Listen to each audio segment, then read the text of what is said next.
Hey, good night, everybody. This is Mark Weaver in the booth at CRs Sportsbar in Coon Rapids, Minnesota. And we're going to get the TV balls out here on the table and get everything set up. So we'll be going live in the match here in just a couple minutes. We have one match tonight, Ron and Tom against Dustin and Brian. That's Ron Michaelis and Tom Clark against Dustin Arndt and Brian Roker. So we'll be back here in just a few minutes live with the start of the match. But sit tight, folks, and thanks for tuning in. Be right back.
Hey, good evening, everybody. Thanks for tuning in. This is Mark Weaver in the booth tonight.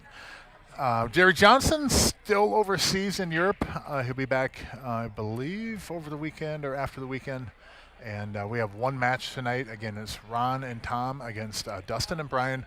Race to 9 BCA rules, and this is the Scotch doubles matches series tournament. And there is a bracket of the higher Fargo cap that has not yet begun. There's 8 teams in that.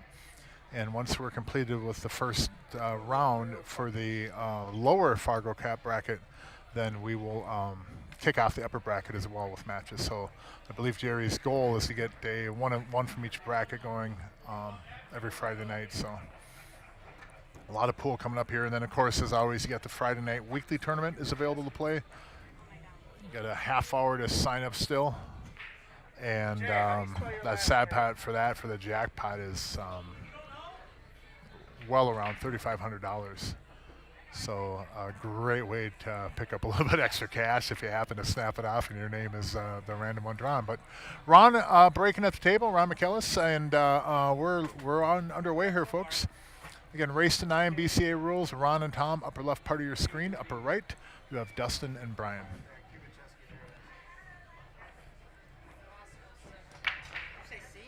And pretty solid on that head ball. Didn't get a ball off the break, though, which is not uncommon on this table. Perhaps one of the more stubborn tables in town. Whether it's the the lights up above heating the the cloth, the balls, etc. up more, or because there is an outside perimeter row of lights that you don't see on the screen. There's 9 on each side, and it's great to play on. I mean, it's absolutely wonderful to play on. But some guys, in this match, on these matches here, come up and they break and they just have incredibly good luck with it. Like Surin, I remember Zach Boss had been breaking well on it. So there are some players that have figured out the table, but for the majority, it is a stubborn table. So you got Brian starting out, taking the solids. He's got the 11 down in the lower right corner if he wants. That 15 ball will go in that lower right corner. They might have to cozy it past that 2 ball, though. And I think the 8 will go off the 3 in that right side pocket. So the problem that they're going to have to deal with here would be the 12 ball and then also the 10. I think the 10 will bank. The 10 might even go in the upper corner. They're going to have to get rid of either the 13 or the 9, though, before they go after that 10 ball, in my opinion. Because they're not going to be able to do much off that 10 ball. And if they do move that 7 by making the 10, in fact, the 12 will go in that same corner pocket. So the key on here would be to remove either the 9 or the 13. But if he does this, I think he's going to run into those balls anyway. So plan B, which we almost do is in pool as much as we do plan A's. If anybody's played enough pool, we know that we go through the sheet pretty quick sometimes, A, B, C, and D. Because things can change on the table. You bump into a ball or you do a breakout, and then things move around. Reshuffle the furniture a little bit. So always be willing to adapt and change your pattern play and stuff. A better route might come up during the run out for you. Good ball on the side. He's straight in on the 11. Now the 10 I think will still go in that upper right corner, but you're going to have to be you're going to have to be in a pretty precise spot, which I think would be up past the side pocket for sure. And now the 15, I don't think 15 ain't going to go, and the 12 has a pocket in the upper left corner, but that is a severe back cut. And I think actually the 7 ball or something might actually come back into the path of that ball. You're just not going to get a lot of heat on that. So a shot here I think would be to get the 12, put it into the upper right side rail, and get it to come out above the 10 ball. And put the cue ball over on the upper left corner pocket or somewhere. I mean, the 3 ball is going to kind of bail them out if you're solids from anywhere. But I think it's important to improve your position with the 12 or the 15. One of those 2 balls you want to move and play some kind of a safety. I mean, safeties are going to be hard to come by. There's so many solids on the table, and a couple sitting right in front of the pocket too. I think he's going to play this, and he might have even called it. He might be trying to play this off that 7 ball. Off the rail, then off the 7. That's okay, though. That's okay. The 1 doesn't go by the 7, and I do believe that the 10 still goes. You'd have to hit some inside if you're like in the middle of the table. I think the 10 will go, and then you should be able to shape the 12 off the 10. But the 15 ball is still going to be a Achilles heel for stripes if they get to that point of the rack. Because Solids has pretty good control of the table right now. I'm going to take this 4 and come down to the bottom rail, and I'm going to try to go back up for the 5 right now, and I'll tell you why in a second here. Okay, that's good. Now look at this cue ball. That was a really good try, and I don't even mind taking the 2 right now, but now if he took that 5, let's say that cue ball is a little bit over to the right on the 5. This is an incredibly good opportunity to break that 7 ball and the 1 ball out of there. And I would probably still shoot this 5 ball. You've got the 3 in front of the side pocket. You got the 6 down table in front of the corner pocket that you can shoot from a lot of area on that table. I might fire away at that ball, or if I shoot the 6, I'm going to run the cue ball up into the 7. I'm going to hit this one pretty firm. I think he's trying to shape the 2 still, which it's not a bad idea. But now Tom, if they're going to run out, I think he's going to play safe, which is not a bad play. I think he left them the 12, though. Yeah, they can make the 12. And I still am a firm believer that 10 will go, but you're just not going to be able to do much with the cue ball off that ball, especially with that 1 ball there. You're going to kind of just, all you're going to be able to do is just kind of lay the ball into the 10, lay the ball into the 1. So if I can touch the back side of this 10 right now, I might try to play a safe and come off that upper rail and then lay back on the 10 ball, if enough of that 10 ball is accessible to me. Because you're still going to have to deal with the 15 down here, and so you're not running out. I like this. This is a really smart play, I think, if he goes with this safety. Yeah, I really like that. As long as you don't come off that rail and separate into that stripe, like get a gap between the stripe and the cue ball, then you're not selling the 1 ball. And that's right there. That's a pretty good spot. He does have the 7 in the lower left corner, though, and I think he's still free to shoot at this because of the 15 ball. He could actually stop shot on the 1, lay him up there on the 10, and take a more conservative route, which is nothing wrong with that either. And we got JK in the booth right now, joining for a little bit. How we doing, Mr. Weaver? Pretty good, man. Good. Pretty good. So early on, first rack still. Nice little containing safety shot right there. I kind of like that. Yeah, they don't have to. They don't have to run out. I think they're in position, especially with that 2 ball down there. They control the table. And if your stripes, you're in a kind of a tough spot up here. Try to lay on the 7 ball off that 10 ball if you can, but I don't think he can graze off that 10. This is a pretty tough spot. How about this? How about kicking off that upper left side rail into the 10 and playing the 10 off the 7 in that corner? Get up there. That's a pretty good spot, too. Yeah, that'll work. Yeah, that's pretty good.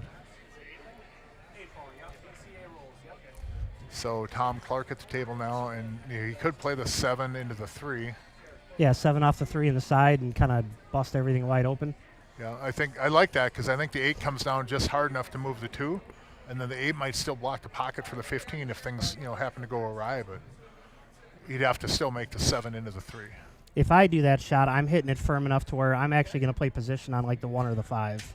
Come around with the cue ball? Yeah. Like three rails or something? Looks like he's just going to play safe and stick them on their own stripes. I don't know on this. I think you gotta shoot the shot. Well, yeah, I mean, and I think Tom's the better player of the 2 on the team. So you always want your better player going for the shot versus the lower of the guys. Or put a safety where you're up above the ball like that. He had to get a little bit more up in the top rail. And see, now they can just shoot the 12 and freeze them on the 10. Yeah, we'll see if they learn that shot that was done to them, and that is just a stop shot. And then the 12 should come down and get into play somewhere around the 15 or in the middle of the table, so you could use it to move the 15. And the 15 might even go up in the corner now. And worst case scenario, you can always bank the 15 in the left-hand side pocket. Yeah. Now I know I'm a 700 versus these guys are probably in the 5s or whatever, but so they might not see them bank shots or want to shoot them. But it's an option.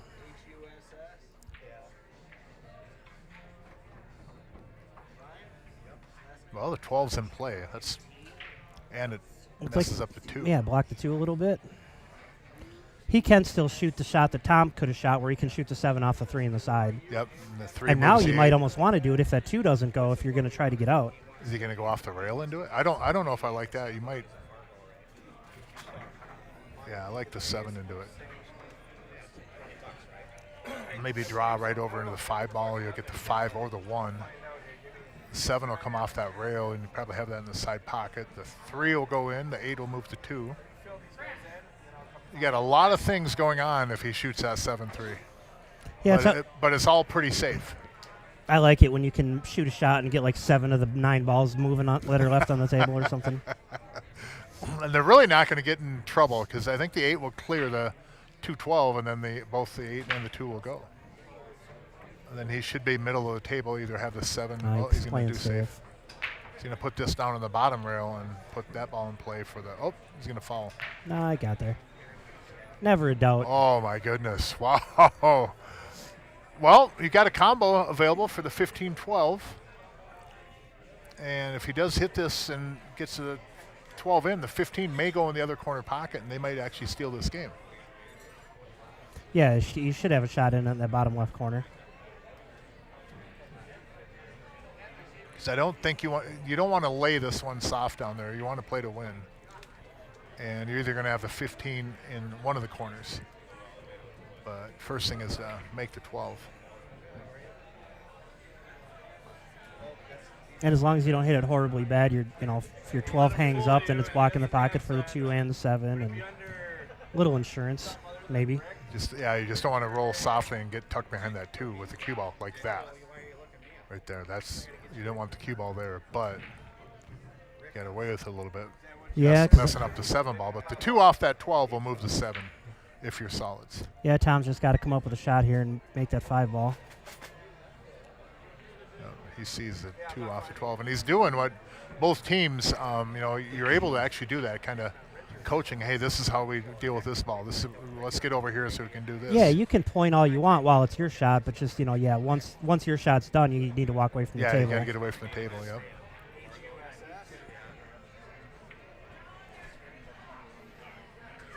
And see, I cough once for go for it, and Kai coughed twice for safety, but nobody's picked up on that yet. Well, you got to cut on the 12, which I think the 12 does go. Yeah, and then the cue ball run into the 7 and clear that for the 15. Yep.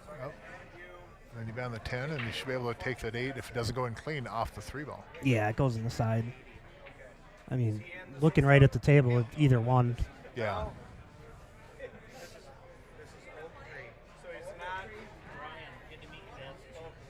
Give this just a nice little firm shot like that. There you go. Kill you just like that. Well done. Now you want to be kind of in a straight line from the 10 down to the first diamond so you can go around 2 rails and get in the 8, right? Or is the 8 pretty easy to cut? The thing I wouldn't want to be is where I gotta draw or run into the 5 or get up there too much on the table. Yeah, I like going around the table a couple You definitely want to be ball. on like the bottom side of the side pockets. Well, Yep, that'll work. Unless he comes all the way around and gets underneath the 2, which if I'm playing one pocket, that's what I'm going to do. But even if he runs into the 7, he should be good for the 8 ball. You don't want to hit too much draw, though, and even go 2 rails and come into the 1. I wouldn't draw it at all. I would use a high. Higher. I'd use a high left cue ball right here. There you go. 1, 2. Come on. There you go. That should work. Yeah, because here all you got to do is just slightly overcut the 8 because it'll go in off the 3 or clean. You just want to make sure that you don't shoot it into the point. And this is Brian at the table here. Brian Roker, I believe.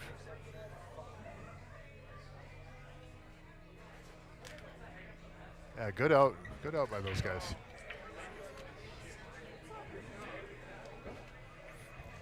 So race to 9, CRs Sportsbar. We've got the Friday night tournament. Looks like there's 123 signed up so far. Give or take. Yeah, well, maybe minus 100. Oh, there is 27 though. Ian Barrett in the house. I'll put you in for the $1 for the side pod if you want. Stake you. Yeah, that's my Scotch doubles partner. Gino in the house. How are you doing, young man?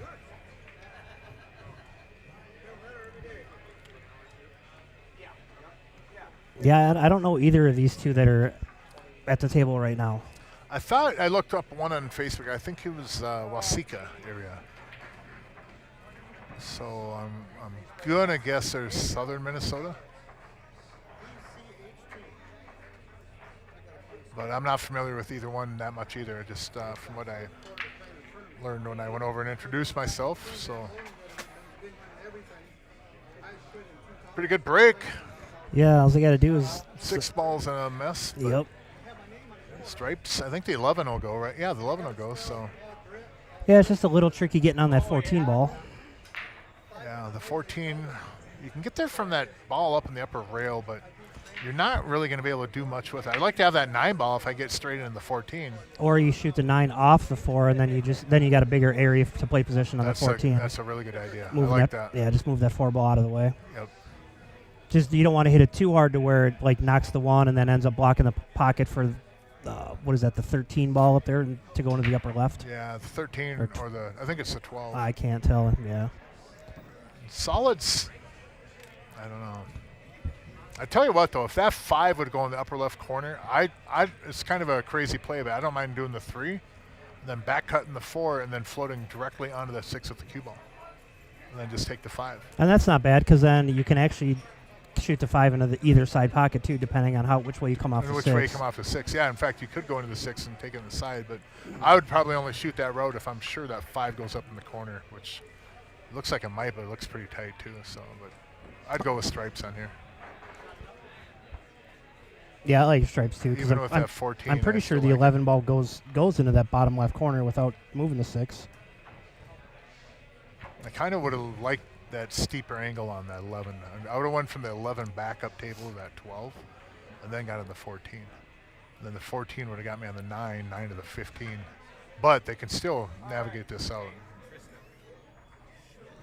And I like your idea too of the 9 off the 4. Yeah, it makes it a little easier to play position on that 14 ball. Because here I think he's got just a hint of the wrong angle where the cue might nudge the 8 if he shoots the 9.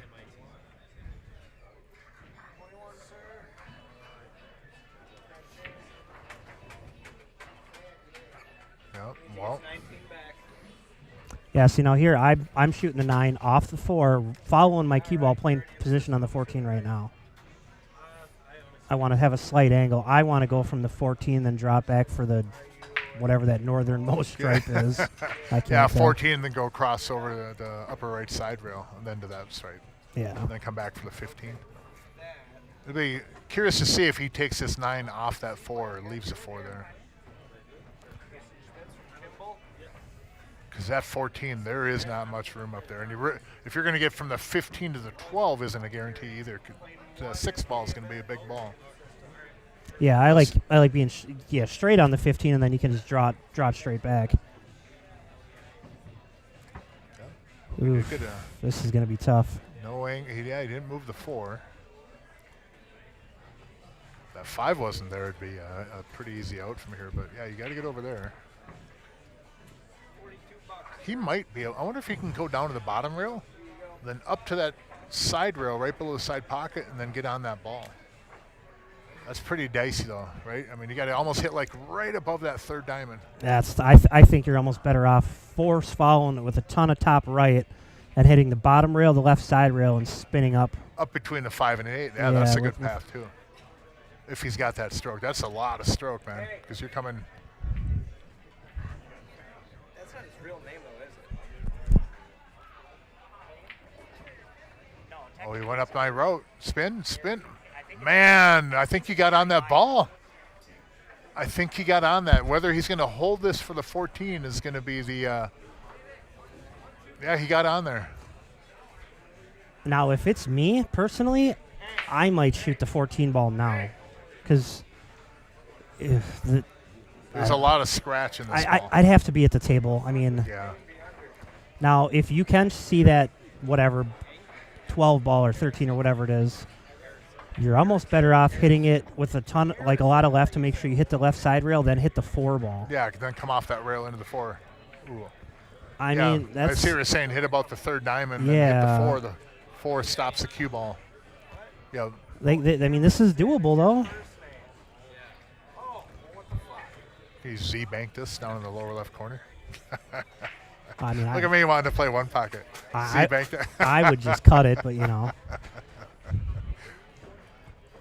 There is a path there, too, right there. Look at that path, right over the spot, and over there, and then it'll release. All right, let's stop. Let's stop him. I'll let $100 a try. I'll let you shoot it till you go broke.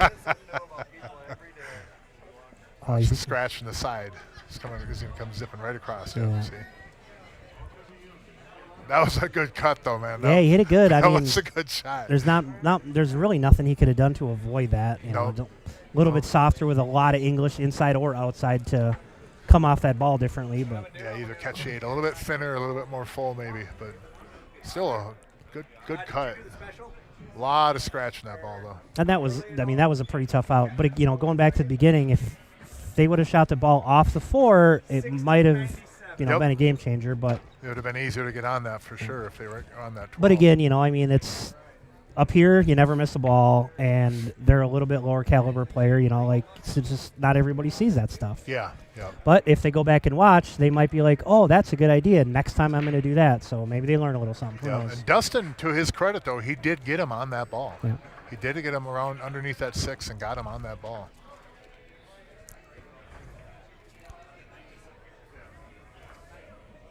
Go into the rail and then take the 6 right here. On a side note, this is going to be a tough little Friday night tournament. Yeah, there's a... Well, Hank the Tank is signed up. Myself is signed up. Zach Boss is signed up. Gene Albright is signed up. Yep. Josh is signed up. Trent Miller.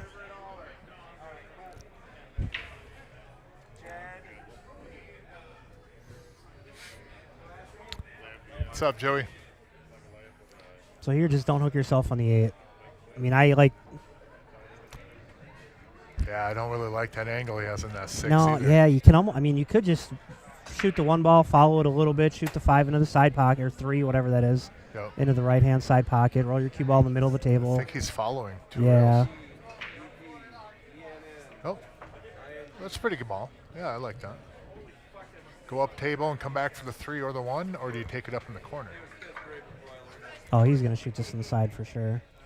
Now, the only thing is you want to make sure you hit this hard enough to where you don't end up parallel with them other balls, and you got to bank something. Parallel with the 3, or as we call it the 50-yard line, kind of where he put his Q-tip at first. But you want to go up to the end rail and then come back to the middle of the table. Going long is fine. Coming up short, you can get in trouble. Got to stroke through on this. He might be playing for the 3 ball on the side. Yeah, he did, didn't he? And he came up short on that. And this is what I was talking about with you don't want the cue ball parallel with the balls, because now Tom's got to attempt to play safe, or he's got to go for a bank shot. And either they're both about as equally as difficult. Playing safe. If I'm going to play safe, I'm going to come off the right side of the 1 ball, a little bit of right English, and bring my cue ball to the end rail, putting the 3 ball in between, the 8 ball and the cue ball. Yeah. Looks like he's in a bank. Oh, played you safe. There he goes. Good shot. Good speed, too.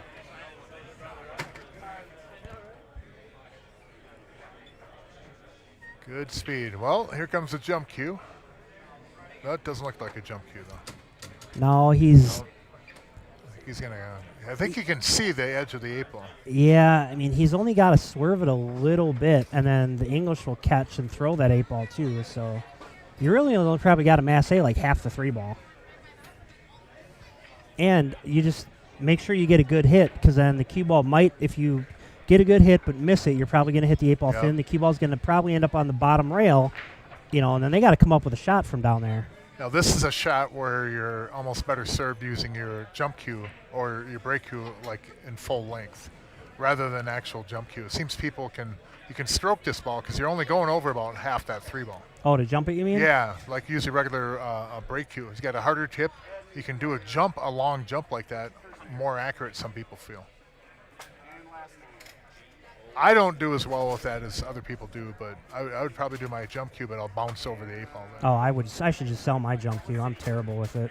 I like to, yeah, he's using his regular cue. See how he gets kind of a stun on it there, too. Oh, that's a good one pocket shot. Man. Well. Tie ball game. 1-1, race to 9. You guys got like 40-some people in the Friday night tournament. Is it race to 7 over there in the Friday night tournament, or what are you guys doing? Yeah, that's the bit. We can do a race to 12 on both sides. Let's go race to 9 in the winners, race to 7 on the loser side. And luckily for Mark, there is only one match tonight because we are currently averaging about 15 minutes a game right now. Yeah, we're half hour in, eh? 1-1 though, race to 8 now. Tom Clark at the table breaking. Kind of surprised Tom's breaking. A lot of the times when you have, like a better, like if one player is better than the other, a lot of the times you have the lower caliber player break, hoping that, obviously they make a ball, and then you have the higher caliber player able to, pick what suit you want, and maybe if you got a little tougher shot off the bat. But yeah, they're more likely to shoot that a little bit tougher opening shot, whereas a lower rated player is more comfortable just making sure they establish, and they might miss an opportunity that'll just open up the whole table. Yeah. Yeah, like, I played in a few of these with James Whittle, and I never even put my break cue together. I said, you're breaking no matter what the entire time, Yep. Sometimes it worked out for us, sometimes it didn't, but So it looks like the 113 will go. And if that ball, even if you don't start with that, you can start with the 15 and run the cue ball into those balls. I think it's straight in. I don't think you can miss this. The ball I'd like to try to shape off that would, I want to get over and get rid of that 12 sometime soon. This isn't bad, though. You can shoot the 9, roll forward. You can Go Z shape off that 15 and then come back across for either the 14 or get on the 12. Yeah. So shoot the 9, roll forward, maybe just a little bit like right in there. Might even take the 10 first. But the 12-15 ain't really a dead easy combo either, because you kind of have to, you almost want to shoot into the rail. So I don't want to shoot that as a combo. So I think taking the 15, if you want to go down the 10 from the 15, I think it'll still work out for you. But I don't know if I like going from the 10 here and then the 15 back to the 12. Just because I don't shoot that 1, 2, 3 rail shot with good speed sometimes. I'll come up short, and I don't know if I'll get back for that 12 ball. That 12 ball is going to... If it's me personally here, I'm going to shoot the 10, roll the cue ball forward. I am going to play for the combo, but I'm also going to kind of playing for the combo, and I'm trying to play my cue ball a little bit safe too, more or less just kind of protecting the 2 and the 6 if possible. But yep. Well, if you get down here off the 10 too, you can take the 12, go into the rail, and then spin the cue ball up and get up at that chalk area up on the upper rail. And then you'd have the 12 if you make the 15. yeah, That'd be a good spot for the cue ball up there. And then you can come back down and just finish up the 14 and the 11. But I think off this shot here, I'm going to do something with that 12 ball next. Or I take the 15 first and then go from the 10 to the 12. You can't leave the 12 for your last shot, though. You don't have to get it. Oh, he missed it. Because he could come around in the 11, 1, 2, 3 rails, and have that same cut on the 12 and have that be your last ball. But now Solids has to deal with the 7 ball. The 4 will go. It's a pretty big pocket.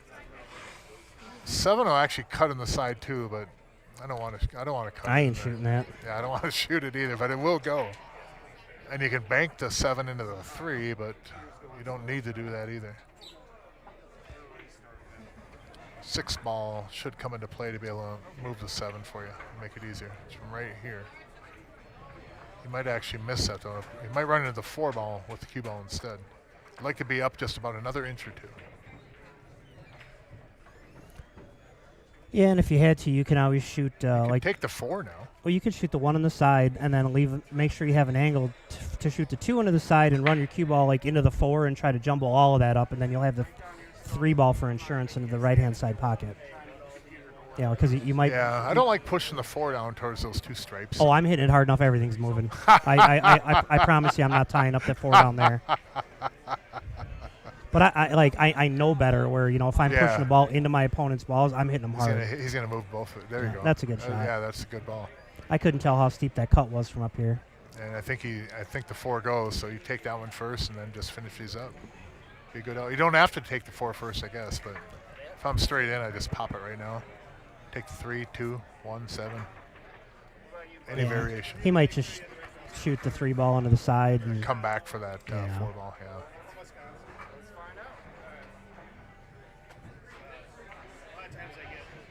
That'll work. What do they got over here? 36. Race to 2 on both sides. So Tom can draw back right now and take care of that 4. Yeah. Doesn't have to, but I think it makes it easiest from this spot right here. There you go. Yeah, he brought it back. That'll work.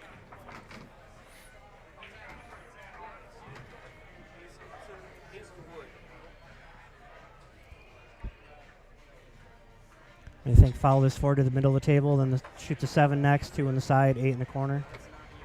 Just like that. Good shot. You could shoot the 2 into the left side, play position for the 7 in the right side as well. I wouldn't do that, but yeah, it's an option. Thing with that, if you're probably safe though, because if you want to cut it in the side and you come up short, you can just come down to the bottom rail, play the 8 in the corner. But with this ball here, I don't want to mishit this and slide into the side pocket. He's gonna have to drop back, below the side pocket here and get on the 2. Plenty of room over there, but with a see right there, there was plenty of room, but there was. He just he didn't draw it. He didn't enough. stroke it enough to bring it back. Yeah. And sometimes when you get in the low, as far as lower than like on the upper brackets, the lower rated players, you'll miss hit balls like that sometimes where you just got to snap draw it just a little bit. And he actually shot that one. He had the draw stroke, but on this one here, that side, it was in play obviously. And I wouldn't start with a combo here, but just because that 12 might end up funny on that upper end rail. If I'm going to play this, I'm going to shoot to get my cue ball up there. But you still have the 2 balls down, down table. Oh, that works too. That's a good shot. Much better than just laying it softly. Yeah, hitting it soft. All right, I'm going to jump out. You're on your own turn. It's going to be starting in a second. Good luck over there. Thank you.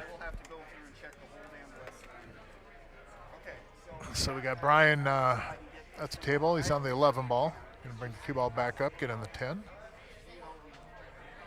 And 10 should bring the cue ball back to the middle of the table and pick your 12 ball or your 14. I prefer to get on the 14 and then go up to the 12. So I go with this 10 ball. I go even like a little bit of center ball and then put some left English on it and use that to spring me off that right side rail. And then get a good angle on the 14 just to use one rail as well. Oh, hold up. Now, that ball does go around with the cue ball 2 rails. I mean, there is shape. You're going to be going across the line. But you can also pop the 12 and come back down table to the 14, then back up table for the 8. Hit that ball just a little bit firm coming across. Then one of those on a line like that, you can almost hit it firm enough to where you go into the left side rail and then come back out. But he can just speed control this shot right here. Uh-oh, hang on. Oh my goodness, just a little bit too far. Just a little bit too far. If you're not really, I'm not sure what tables they play on, but if you're not really familiar with the Simonis that we have up here, and you say if you're playing on more of valley tables or if that's in their region, it's easy to run the ball a little bit too far. And also there's the jitters too, and I mean not about the match itself, but the last thing you want to do is on a cut like that, you don't want to come up short, so you're going to make sure that you get it there, and it feels like you have to give it more than you really do, and then you end up hitting it a little bit thinner than you anticipate, and the cue ball just runs a little bit fast for you. So he may not have actually even hit that too hard. He might have just ended up hitting it a little bit too thin. So I mean, that was. He's going to jump at this. No, he's going to kick at it. What's up, Nick Hansen? Got a good hit. Cue ball coming back out.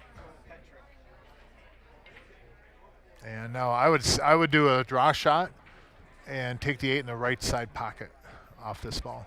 You could follow forward from the 2 over to the left side rail and then take the 8 up there. You could do that too. It's a safer play if you're not real comfortable drawing a ball back. And maybe after watching his partner draw back into the side pocket, Ron doesn't want to do that in return. So I kind of like this. Kind of like that a lot. Yeah, very good. Nice shot. Nice shot. Good pace. Got Tom straight in on the 8 up in the upper corner. That's a good decision. I like that.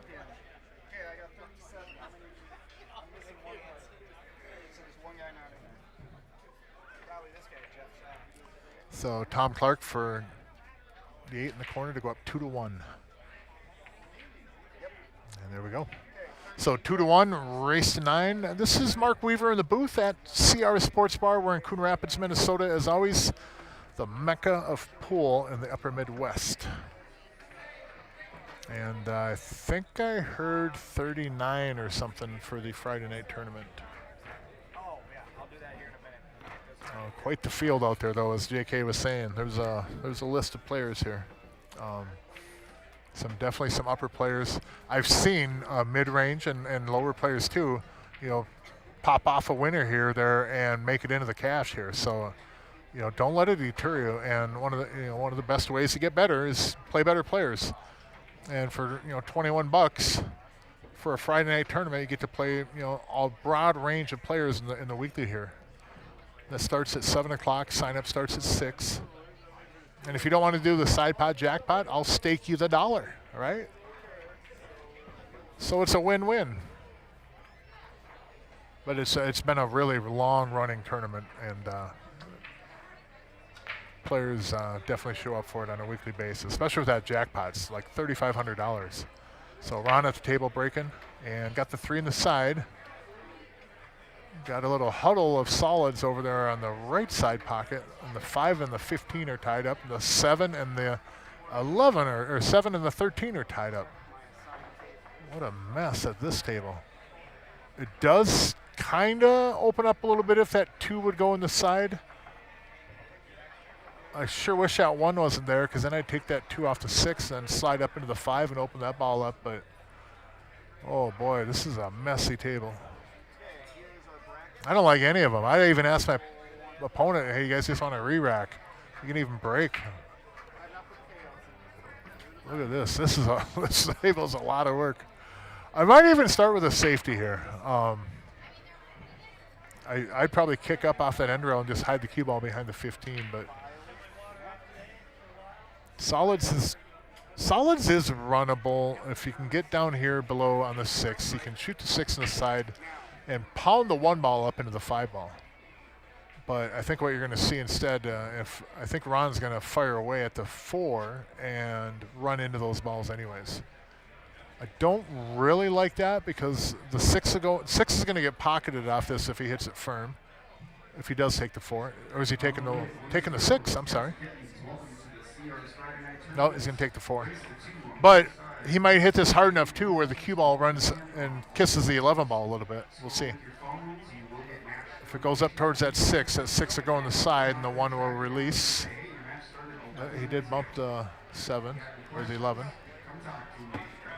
Hit that a little bit light, but now if I'm Tom, you don't have to run out here, because, well, you're probably not going to with the 5 up there. That 5 is a very, very bad spot. However, you could be courageous and draw off the 7 with the cue ball into the 6 ball, but nothing wrong with the safety either. Now Brian has an opportunity here off this 13 in the left side pocket, go up to the upper end rail and run just left of that first diamond up there with some right English and run into the rail and move the 15 ball. And then everything for stripes goes. It's a really good opportunity to break that ball out. And you've got the 12, you got the 10, you got 3 balls down here and the 15, so you're going to be on position on one of them. And it's kind of a natural angle to break this out. What I don't want to do is come in gently off that upper end rail and hit that 15 square. I'm probably going to get buried up there. Oh, just went too far with it. Good try though. Good try. You got a lot of balls and opportunity on the table still, and you don't have to try to run out. That 5 ball is your biggest asset if you're stripes right now. And I'd almost be hesitant on making a lot of balls because I don't really need to if I'm stripes. I want to figure out some plan for that 15 ball. There is a follow forward with the cue ball and then take the 12 in the upper left corner. That would be a breakout from right up and up. If you went to the right of the 10 ball, you see that angle you would have had on the 12? If you would have stayed to the right of the 10 ball there, shoot the 12 ball, the natural cue ball path would go up into the 15 ball. But they still have an opportunity to get that angle off this shot if Brian wants to put him there. Even if he shapes him for the 10 in the left side pocket, that cue ball is going to be in a great position. It's kind of a natural angle to have the cue ball get just right of the 10 ball and use that 12 ball to break the 15 out. I predict, though, he's going to run. It might run too high. And it went up like that. Yep. Okay. Now don't move that 15. Don't. And you have to be careful now if you're stripes, because if you get down in this bottom half of the table, the 6 ball is easy to make and just slam the cue ball into that 1 ball, and that 1 ball moves to 15 and the 5. Especially if you're down like below the 10 ball, like on the bottom rail there. Then you really splash out. If you get up above the spot, like up where the 8 is and the 9 in that area, it gets a little bit tougher. Because the 1, you're not gonna get full velocity off that 1 unless you hit the 1 first. So it's kind of a dangerous spot here for stripes. If you miss the ball and you get the cue ball anywhere on the bottom part of this table, that 1 ball is going to grab its ticket and go for a ride.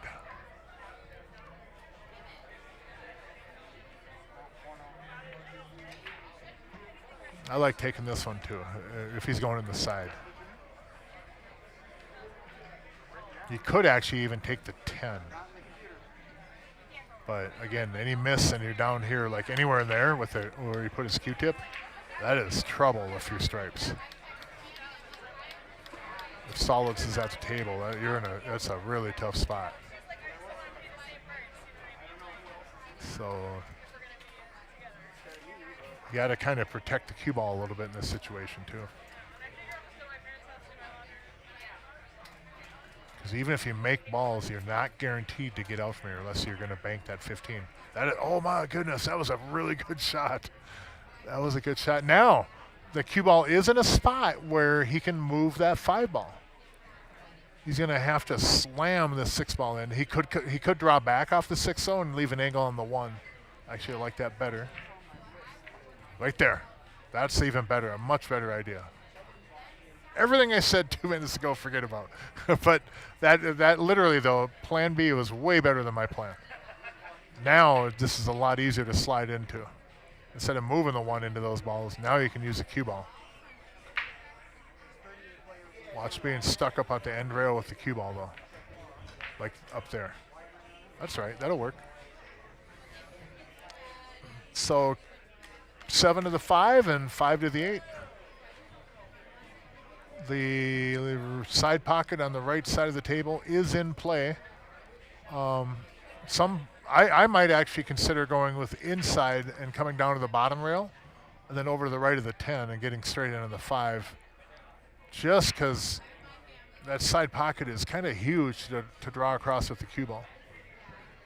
I think he is actually going down with follow, coming down to the bottom rail. Nope, he tried to draw back. And I think he was protecting it. And here's the thing, too. By coming up short, had he made that even, Tom's got a very makeable 5-ball, but you got to run the cue ball across and then back. And then you got to hold it on that right side of the table. So it gets a little bit tougher than being, a little bit straighter on the 5, which I think would be a benefit of coming down to the bottom rail with, going around 3 rails with the cue ball. That's why I think I would have took the 7 and would have come down to the bottom rail with the cue ball. It would have gave me a much better angle on that 5-ball.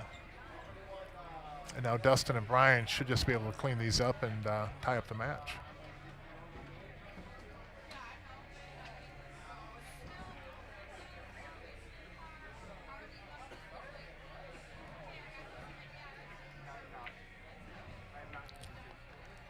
It's a pretty good shot, but I think he came up a little bit short on that. Brian's got to be a little bit careful here. If you float the cue ball up to the upper rail, you might run into the 7, and cue ball might get stuck up there. I might even consider, depending on what angle he has there, drawing over to the upper left side rail and then coming around the 7 with the cue ball. Be careful of the 7 here. As long as you avoid the 7, you're golden. And 7 got in the way. Need to be real careful with that. I think in that situation, it might have been beneficial to again, draw over to the upper left side rail. And the cue ball releases to the upper rail, comes out over to the right side of the table, and you're on the 15. But Dustin should be able to do a nice safety off the 7 here if he wants. Just roll the cue ball behind the 7. Or I'm sorry, he's on the 15. My apologies. He's going to cut it. It's cuttable. Good shot. Very nice. Very nice. Very nice. And it kind of opened up the 8-ball a little bit. Better to be on one side or the other than straight up in the middle of the table from here, right? Now you just got to make the ball. There is a way to kind of help protect the cue ball here, but I'm just focusing 100% on making this. And heck with trying to place the cue ball. Just trust your stroke. Oh man, good try. That was not easy from up there. It's not easy from up there, but it's a thing too where you have to kind of get comfortable at this table. It's not just it's not just like playing on other pool tables. I mean, you're on the live stream. There's a different sets of lights that are on this to keep it more bright, and you're on the stream, and that changes some things. It doesn't mean that people aren't available to handle the moments. That's not what I'm alluding to. It's just things are different, It's almost like if you played football and you practice every afternoon, right? And you're showing up and you're doing your laps and you're doing your ups, downs, and, contact or whatever. You're doing it every day. And then you go and play a game, but it's at night under the lights. It's a different environment, and there's no fault really of just maybe reacting a little bit differently. It's something that we as players and competitors have to adapt to and be able to manage. And I think sometimes, being in these situations, the more often that we are, the obviously the better it is, because one, we're playing well, but also you're putting yourself in situations where you get tested like this, and it can only benefit you and pay dividends in other facets of the game later on, or even in the match itself. So, but it's a different show when you're playing on this table. It's just different, and it's good. I think it's great when people do it because it's what we play for. Oh, and that one's going to come up short too. Tried to steer it in, so Dustin should be able to finish this one up, and then we'll be at 2-2. Race to 9 it is tonight. CRs Sportsbar. We're in Coon Rapids, Minnesota. The Friday night tournament is well underway. I think they did end up with 36 players. So Dustin on the 8-ball, lower left corner.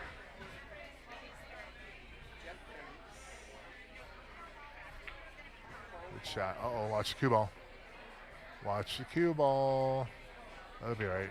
Wow, risky. Risky. So 2-2. Be right back 1 second.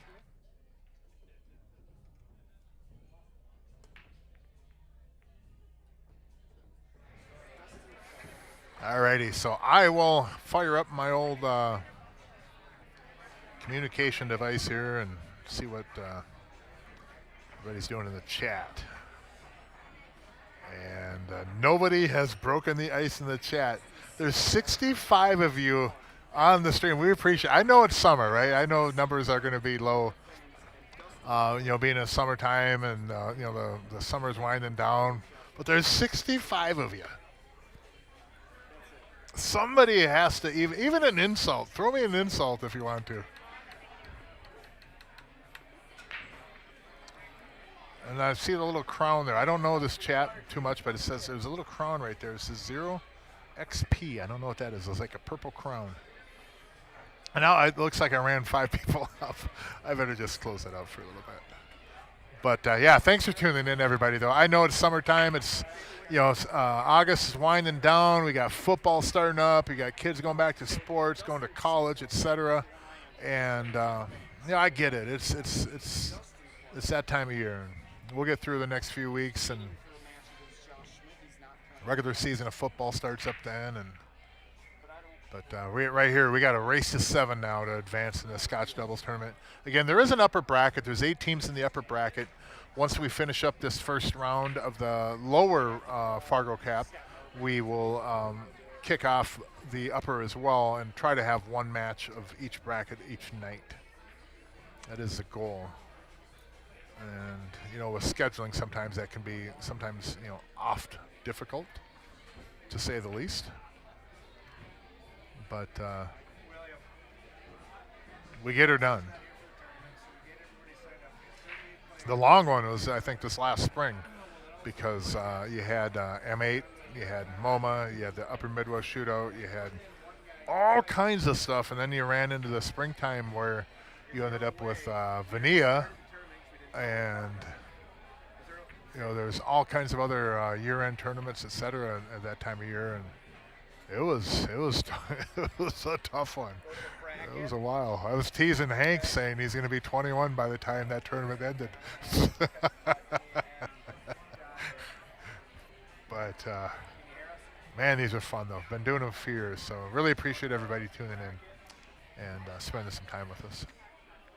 So we got Ron at the table working on solids. Everything kind of goes. The 7's a little dicey. The 4, if either one of those balls wasn't there, the other one is really easy. But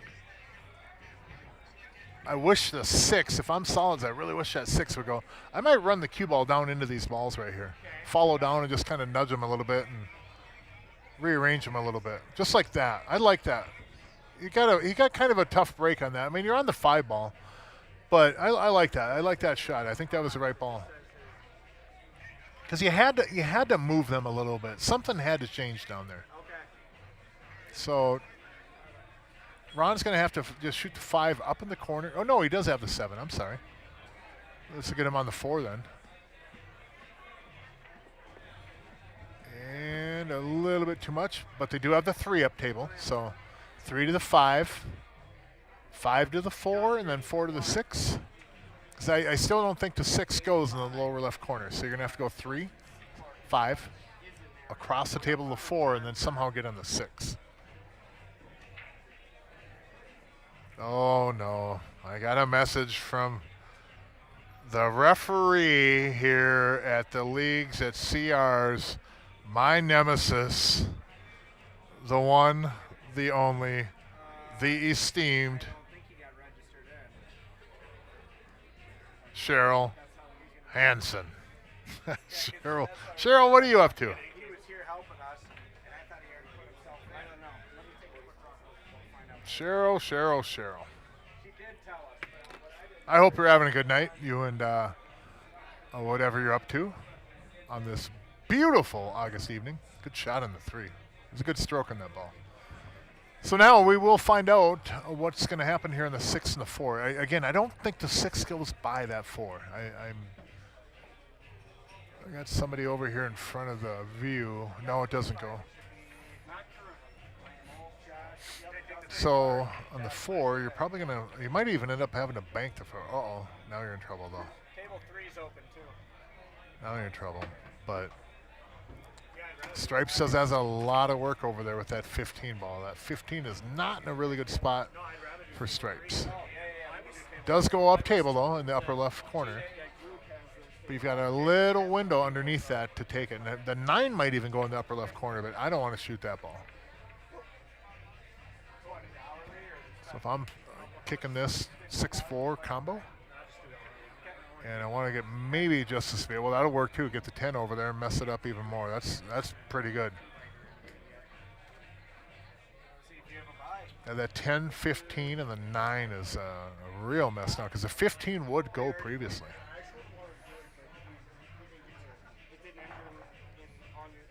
So somehow they're going to have to move those balls, and 14 doesn't really work for it. So start with the 13, roll over. I try to get over on the right side of the rail, the right rail over there. I don't want to shoot the combo. I don't want to shoot that 11, 12. I want to get over to the right rail, and then I'll be able to take the 12 and run down maybe into the 8. I don't even like that. I like playing it safe off that 15 now. I don't like that cue ball off that 12 towards those balls at all because that left side pocket is like a 5-gallon bucket with those 2 in front of it. And I'd almost guarantee that I'm going to scratch in there off that 12 ball. So I'm going to play a safety on the 15. So that does open up doing this combo here, the 11-12 combo. Watch it. Watch cue ball. Okay. Stevie, there's already balls on that team. Okay, perfect. Thank you. Now there is, again, the really, really good safety sitting here. Roll the 12 in, bring the cue ball up off that end rail just a little bit, and then slow roll the 15 into the left side rail, and then put the cue ball behind the 8 and the 10. And you have an absolute wall over there to hide this cue ball. If you want to shoot the 14 and go up table, you can. You can shoot the 11 if you want, but I like from here taking that duck. I'm in the pocket with the cue ball. I don't have a full cue ball. I don't like my bridge. So I'm going to take the duck and make it easy on me. Or for my partner, I should say, since it is Scotch. Because it doesn't hurt me as Stripes to take that duck up there. The 6 is not a problem for solids. It'd be nice if the 6 goes in that corner, but that's not going to stop them from, having a chance of getting out if they get on one of their balls. But if you get right there, somewhere in there, or even over to the right on your screen is fine too. And then roll the 15 just gently into the rail and put the cue ball behind those balls because you're almost certain going to end up with ball in hand. And then you can rearrange them again with another safety and give every one of those balls a pocket, and then you run out and win the game. Jason Kulisevsky, Red House, table 20. Careful you don't stroke through this, and you can follow this in sometimes. Hang on. Well, that'll work. You just got to be careful with the 4 down there now. So you gently kind of nudge the cue forward, take the 15 off the 10, and then lay the cue ball behind the 8 ball. If he can go into the rail off it, that's even easier. Oh, he's got plenty of room for the rail. Yeah, just go into the rail then. Then nestle the cue ball back behind these balls here. Just don't catch it full and scratch, man. Maybe he doesn't have as much room as he initially thought, but just got to be careful you don't sell the 4 here. Because you're probably moving the 15 enough for the 8 to go. Yep, that's a good shot. That is a really good shot. I like that. Look at that cue ball. Oh my goodness. Ron's on my Monday night team here in CRs on the in-house league, and I tell you what, Ron, I got no answers on this one, man. I don't know. That's my answer. That would be my answer. If any of you want to really know, that's my answer is I don't know on this here. What a shot, man. He put that cue ball in jail. Oh, my goodness. Look at that. I am a fan of good defense like this. That is a great safety. Oh, my, oh, my. So much for a friendly game. Oh, my. So, maybe you try to pop it into that side rail and jump over and hit your ball, or maybe he can go 1, 2, 3 rails probably, right? He's going to go 3 rails. 1, 2, 3. Oh, he hit it. Wow, what a shot. Ron, that was incredible, man. That was a heck of a shot, dude. If you watch this back, that was so impressive. Because without ball in hand, it really changes things where, with ball in hand, Stripes becomes a huge favorite. Now without ball in hand, I almost think that Solids is a favorite. Because the 8 goes, and the 10 and the 15 now, they don't. And Dustin, man, you hit that was such a good safety. That was 2 incredible shots in a row. The safety and the kick, the 2-rail kick by Ron. That was phenomenal. Now I know, Ron. You now I know what to do. If I'm ever in that situation, I know exactly what to do. I want to be like Ron, because I didn't see that shot. That's pretty good. So now he does have a cut on the 11 in that corner. Cue ball is going to float down to the bottom rail. He could possibly even scratch in the lower right corner, but I don't think he's going to put enough outside on that to have that kind of release. Yeah, and he hit it nice. Good speed, too. Good speed. Now, with that shot, that's okay. You are back, and Mr. Safety is going to the table here. And Dustin, I trust, because that last safety was really good. And I bet he's going to be stuck behind those balls once again. Yep. I'm a fan of this guy's game right here. That safety was phenomenal, and he's going to jam him up behind those balls again. Here we go. Going to thin off the 9. Cue ball goes gently off the 10 into the left side rail and goes up behind the 15 and the 8. So it'll go 9, 10, rail, behind the balls. Or like that. Oh my goodness. Oh my goodness. Dustin, that is phenomenal. Oh, wow. I know what to do here, Tom. And you can't do it because it's coaching, but the thing to do in this situation is to call Ron. Dial a friend, and he's your partner. He's sitting right next to you.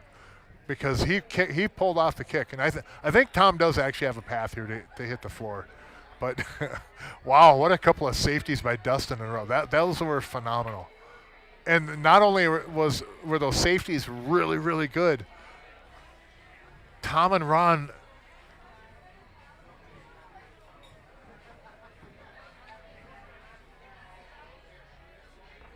Tom and Ron both. Oh, he almost hit that. Gosh, that was so good. Such a good try.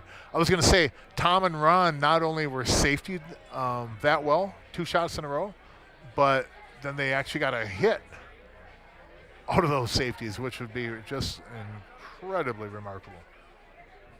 That was amazing.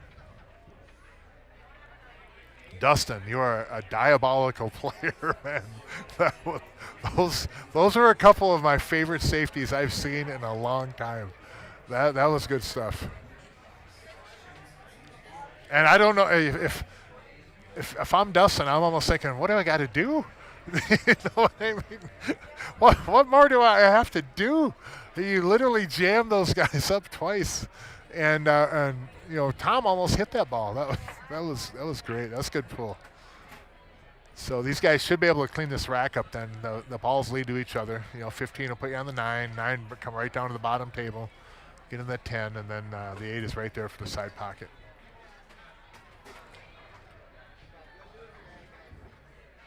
You want to follow with this. Put a little bit of left. I like going a little bit left. Just I don't want to go and cozy it and get stuck behind the 4. I mean, you really have to try to have that happen. But I want to put maybe a little bit of English. You don't have to though. Just bring it. Oh no! You got to hit a little bit more follow though. If you're not going to use any English in that situation, you got to hit a little bit more follow and then just bring the ball down to the bottom rail. When he rewatches this, he'll know. He knew exactly when he hit it too, what he did on that. That just got to get down on a little bit lower. Great learning experience. And I was over here in the booth giving him the commentator's curse, talking about how it's just natural shape and stuff. And I get it, man. He hit that maybe too full or whatever, and just gave it a little bit more snap for that follow. But this is a makeable jump shot, and he makes this. He should be on the 8 ball too. There's a very, very high probability that they'll have a good shot on the 8 and the side off this.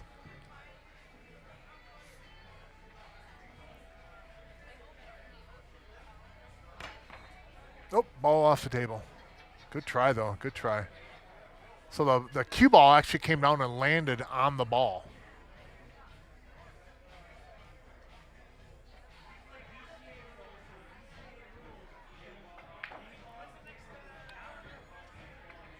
Yeah, JK explained the rules right there. They were going to come over and ask me, but I ducked over here behind the counter like I was busy on something. No, JK was right there, and he helped out with that, which is really cool. Thanks, JK. But they would have come over and asked, if they needed to get over to me. But the pool community and JK's worked here for a number of years, so always willing to help out with stuff like that. So Ron and Tom just have to finish these 2 up. Ron might be caught up and overthinking a little bit on this. I like that he's being patient and just making sure, but you lose a little bit of your rhythm if you overthink things. And that's the right shot. Just stop shot, and then another stop shot. Probably roll into the 8 ball off this. After this shot, it would be like a little bit of a cut. I just think Tom's going to bring the cue ball back out into the table instead of sliding up the table. Yeah. Oh, he's going to draw it now. Nope, he moved up on the cue ball a little bit. So this might even be going up in the corner. Yep. Oh, that's a good shot. Nice. Good stroke on that one. Well done. Well done. Well done. Back and across. He's over there saying, yeah, take that, Mark Weaver. I'll show you how to get in this ball. That was good. I like that. Back and forth across like that. Very nice. So, again, we are live. CRs Sportsbar. We're in Coon Rapids, Minnesota, of course. Friday night weekly tournament is well underway.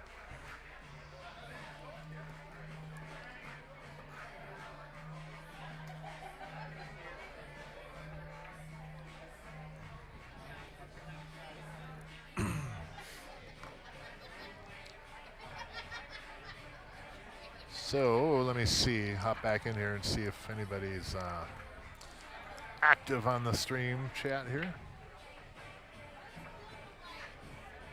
And they are on, I think Tom is actually took a bathroom break here real quick. But this is, again, the lower division of the Scotch Doubles tournament. There are 8 teams in the upper division. And the upper division just meaning a higher Fargo cap. And none of those matches have been played yet. We're, again, completing the first round of the lower division and then run matches simultaneously on Friday nights of lower and an upper on each Friday. So, but Ron is at the table now, up 3-2.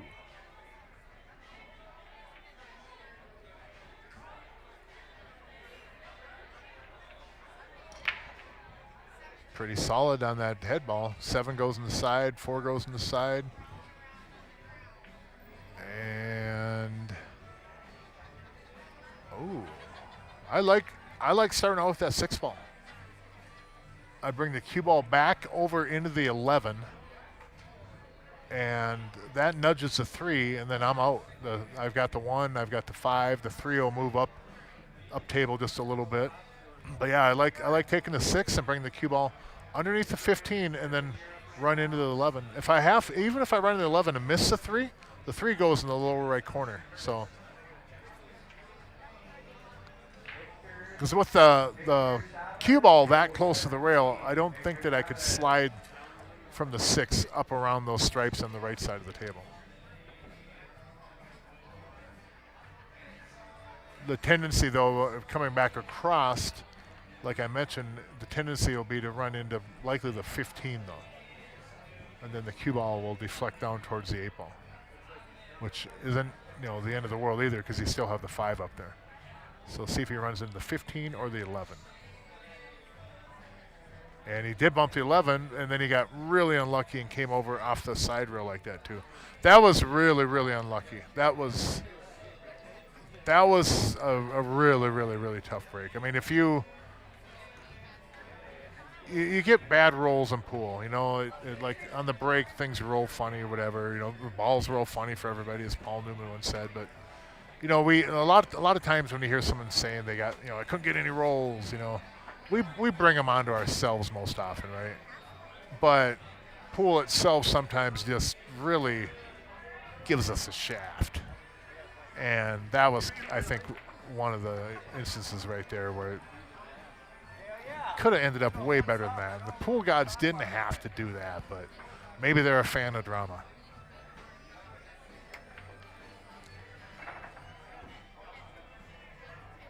But one thing that Tom could have done on that possibly is maybe not come through with as much speed either, kind of put less pace on that ball. Hindsight, is always 20/20, but that'll be something to think about in the future. You get in a situation, run into a couple balls like that, maybe, take a lot of the pace off and just kind of come in and just nudge into them. But I probably would have hit it about the same speed he did. I think that I would have hit it the same way. So now he's kicking to make the 5, 1, 2 rails, and then it's going to back cut the 5. Not a bad play. I would love just to be able to hit this ball and not scratch. And with the cue ball up there on the upper end rail, it's a tough starting spot.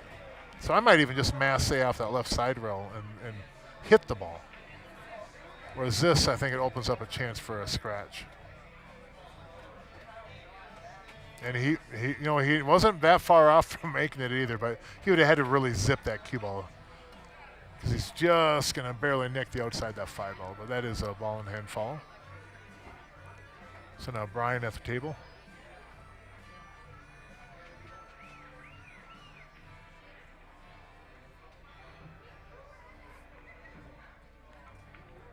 So it's kind of a little puzzle on those balls right there. The 15 goes in the upper right corner. It also goes in the lower right corner. So I think I start with the 15. And then I go to the 14. And then either the 13 or the 11. But I do want to go up, and that 10 I'm going to use to get me on my 12. Or I could use a 10 to get me on the 8 too. But I'd prefer to come from the 10 to the 12. And then maybe 12 to the 9. But I don't like that 12 to the 9. If I'm on the weird angle on the 12, then I'm in trouble. So I go 15, 14, 13, 9. And then take the 11, 10, 12. The transition that may come into play for these two is the 10 ball and the 9 ball. I think if anything comes awry on their run out, it'll be one of those balls is going to be involved, the 10 or the 9.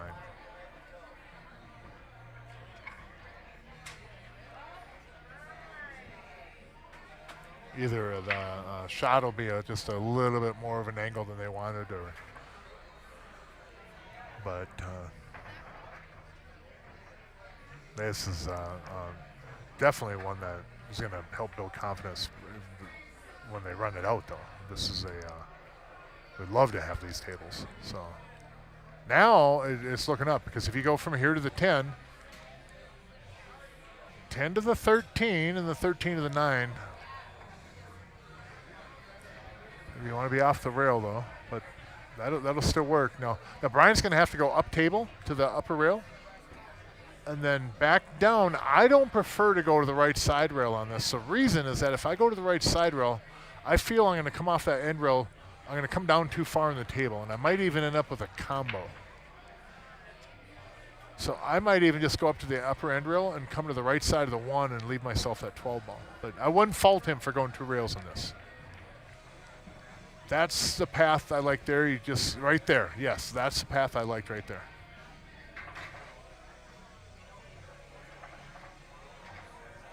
So I just think going the upper rail and that right side rail would have brought me at a steep angle on the 13, although it might have got me a better look on the 9. Now, Dustin can roll this ball in, slow roll, and still shape the 9 ball. You just have to put a little bit outside. You hit the 13 a little bit full. And you can also come down to the bottom rail, too, and come back up off the bottom rail for it. So, try to throw it just a little bit too much, though. That Simonis, it just grabbed a little bit too much. Now, you can shoot that shot. It's one that you want to practice. If you remember, it was like a little bit of an angle where it's going to float towards the 9 ball.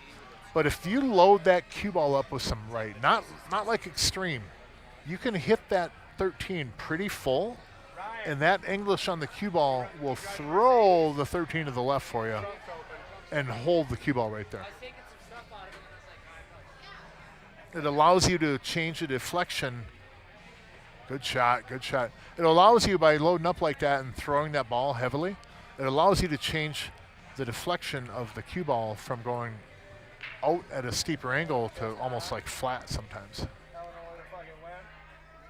You have to practice that. Make a note of that. A shot like that where you're shooting a ball in the corner and you want to hold the cue ball, but you got a little bit of an angle and it's going to float over to the right.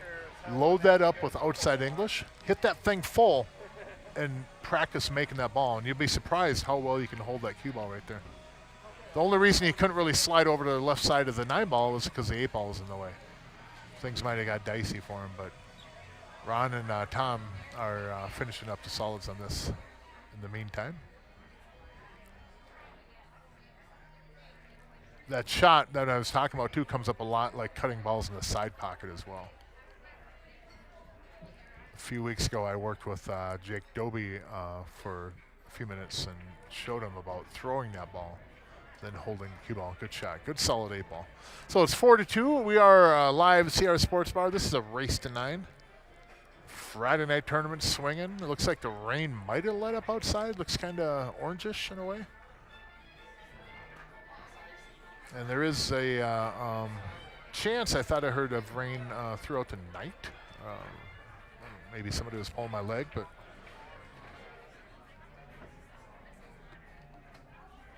but again, we are live CR Sports Bar. If you have not checked out the podcast page, What Now in Pool, the podcast, we have our second episode out with Scott Barrett of the International Billiards Association / M8 League. And the full podcast is out. We have a YouTube channel, the What Now in Pool, the podcast YouTube channel, and also the Facebook page. But it's posted on there, both outlets, and it's also available on iHeartRadio, etc. And that's a good one. There's a lot of players play the M8 League. It's really popular in Minnesota, and I think we had some really good information and discussion that came up. So I hope everybody enjoys that. And there's also a teaser for next podcast that we kind of impromptu had come across and decided to do. I've got the rooms in the Twin Cities, and then have a couple outside of the metro that are on deck for podcast shows too. So I haven't forgotten about yous, and we're doing some Twin Cities rooms here, I believe, next. But we were helping kind of cross promote and collaborated with Tony Piazza's tech guys out there in Aurora, Colorado, which is a suburb of Denver, and they have a Stevie Chan Memorial Tournament come up mid-September. And there's a teaser promo for that out available as well. So taking the 6 on the side, good shot, good shot. So yeah, there's a promo for that they had shot some video out there, and then we collaborated and cut some of our audio that we got on the call with him, and kind of explaining how the tournament came about. And it's pretty special. But the thing about it is Tony is a Minnesotan. He was from Minnesota. His family had restaurants here and has some deep roots as a Minnesotan. So if you are interested in playing out there, there's room for more entrants. And it's in Denver, Colorado. It's a beautiful, beautiful, beautiful state and a beautiful time of the year to go out there too. But right now we've got Scotch doubles action going on, and I believe there'll be matches again next Friday too. Jerry is on vacation still, coming back into the country, and he'll post on either his Facebook or on CRs or both. You'll see the upcoming matches. So I don't think they've been determined yet, but. So there's all kinds of stuff going on. There's tournaments all over, and last weekend they had a few divisions here for tournaments, and then you got the Amadon series coming up around the corner, 3 tournament series, and there's just so much opportunity to play pool here. Check out CR's Facebook page, follow it, and you'll be kept up to date on the tournament schedule. You can also check out MPApool.com, and then tournaments will be listed there as well for CRs. Upcoming events. They said you can pre-register if you want to. But they make it easy for you to not only enjoy a bunch of tournament play, but sign up and everything else. So.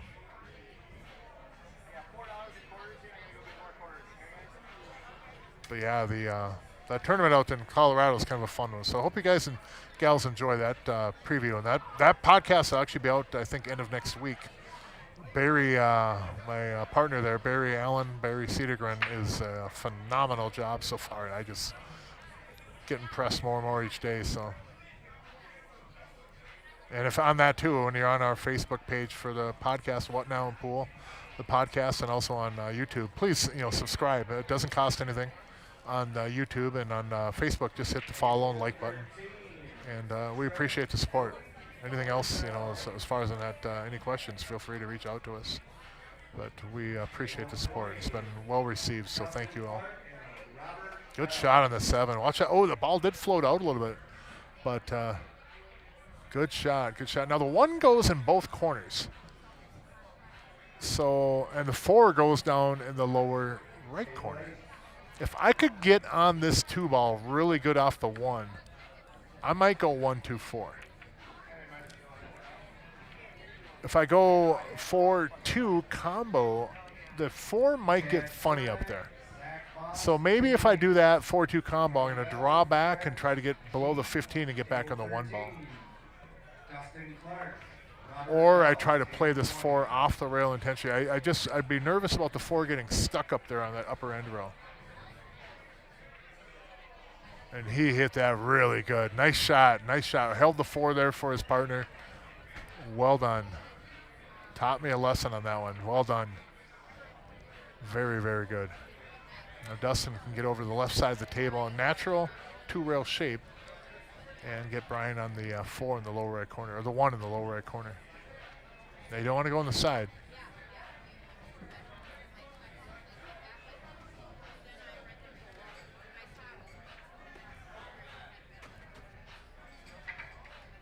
So you go with some low left and go 2 rails with this. Some center, maybe even some center left, because it looks like he's above the pocket a little bit.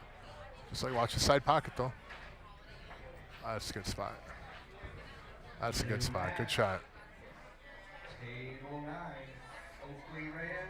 So I think Brian's pocket shape for it would be the upper right corner. The tendency on this will be to run across and maybe go too far. You could actually play the 8 in the right side, which I don't mind, because I think it's easier to almost have the cue ball run past that side pocket than it is to hold it for the upper right corner. He may be able to even draw and kill it and then slide up table and take it on the left side. But I'd be very cautious about this left side pocket here.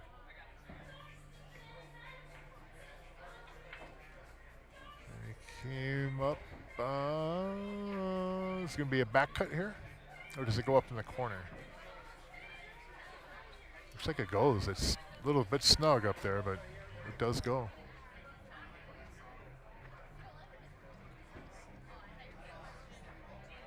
And this ball does go in the side pocket too. I think I cut it in the side myself. I just don't think I'm going to make it up in that upper corner. But there's shots that I just don't do well at. This is one of them. Dustin's going to nail it though. Watch this. Oh my goodness, good try. That was a good shot at it. Good shot.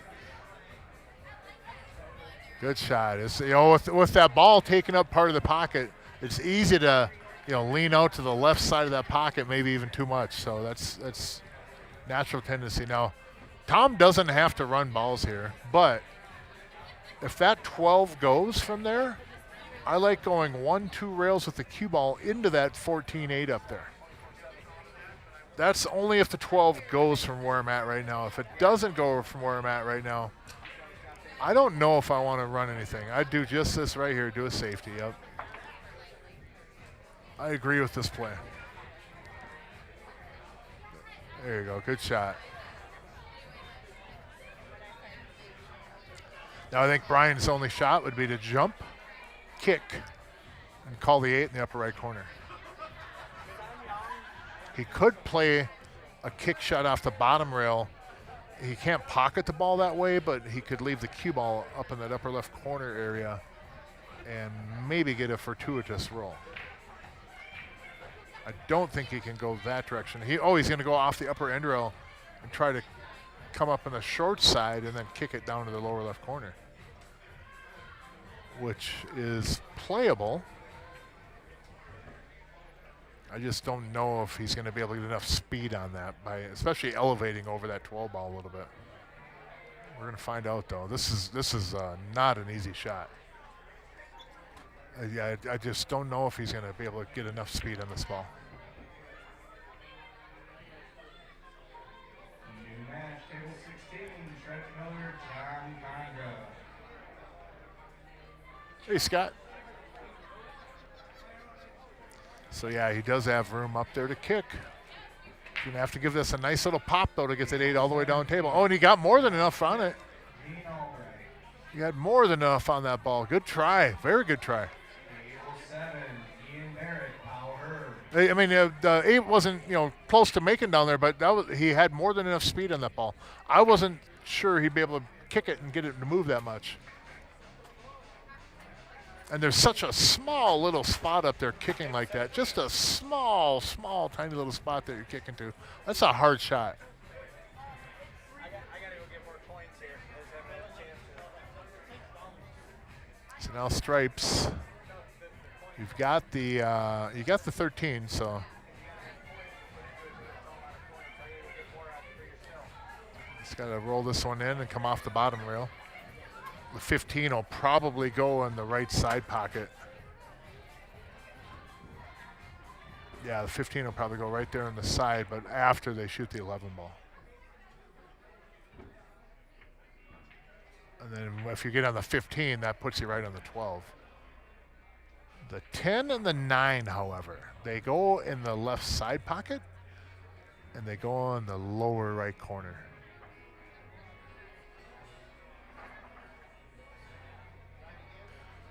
And they will go in the upper left corner, but you got to get the 14 out of the way. So one of those 2 balls out of the way, and it gets really easy. And you could get an angle here on the 12 where you can roll up past, like right there. Yep, get kind of straight in and then roll forward, and then you could have the 9 or the 10 in the side.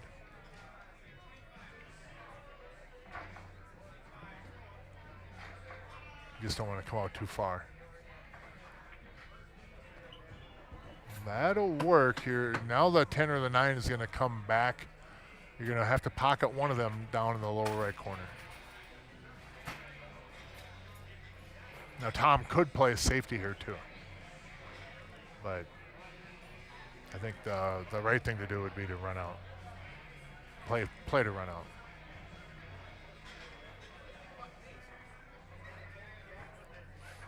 And I don't, you know, if you want to get over on the left side of the table and then play 2 rails to get on the right side of the 10 and 9, that is in play. You kind of got a big window over there. Because if you go too far, you take the 10 in the upper left corner. You just don't want to really end up there, unless the 10 goes. I don't think it does, though. We're going to see a safety here. Unless the 10 goes. If there's a lot of room by that 8, then just 10, 9, 14, 8. You get easy, but safety is a real smart play. I don't think that 10 goes on the side. If it does, I think he would have shot it. And I guess if you do the safe ed, you don't want to leave that window either between the 10 and the 9. Just cut the 8 ball in. So the way I play this is I go over on that side. I graze that 14 with the cue ball, and I run the cue ball over to the left side rail and just tuck it behind the stripe. You're putting that cue ball kind of right in the area, though, where if you sell out, they're on the 8.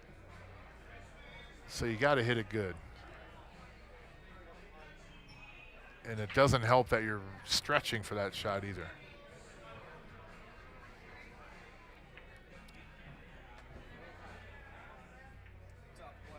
I might even go that way now. I think this might even be smarter, because then you can make sure you don't sell this 8 out like from right over there. But get out the jump cue. I think you could go off the rail and rail first and then right there. But I think you want to go up the table a little bit higher than that, then call it in the side. That is a makeable ball. But I think he actually wants to go up above that diamond past the side pocket to make it, and then use some English. Use a lot of right English. But it is jumpable too. So Dustin at the table, down 2-4, and we're in a race to 9.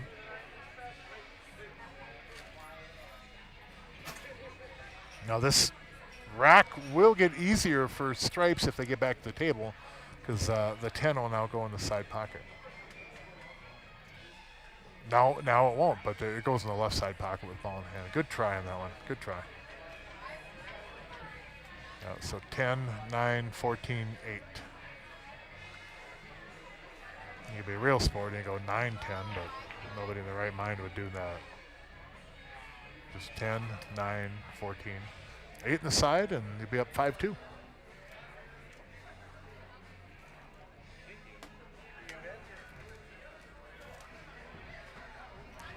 Just don't roll forward too far.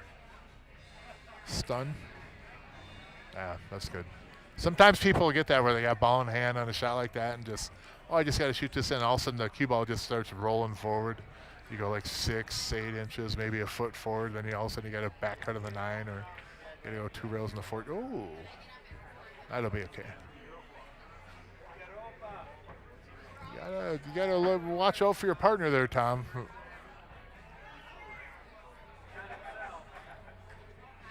It's not. I mean, that's not bad, but you want to get the cue ball off the rail if you can, and just don't flirt with getting over there.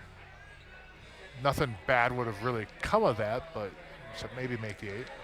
I'll just roll this in, and you got guaranteed shape. There you go. So side or the corner. And should be up 5-2.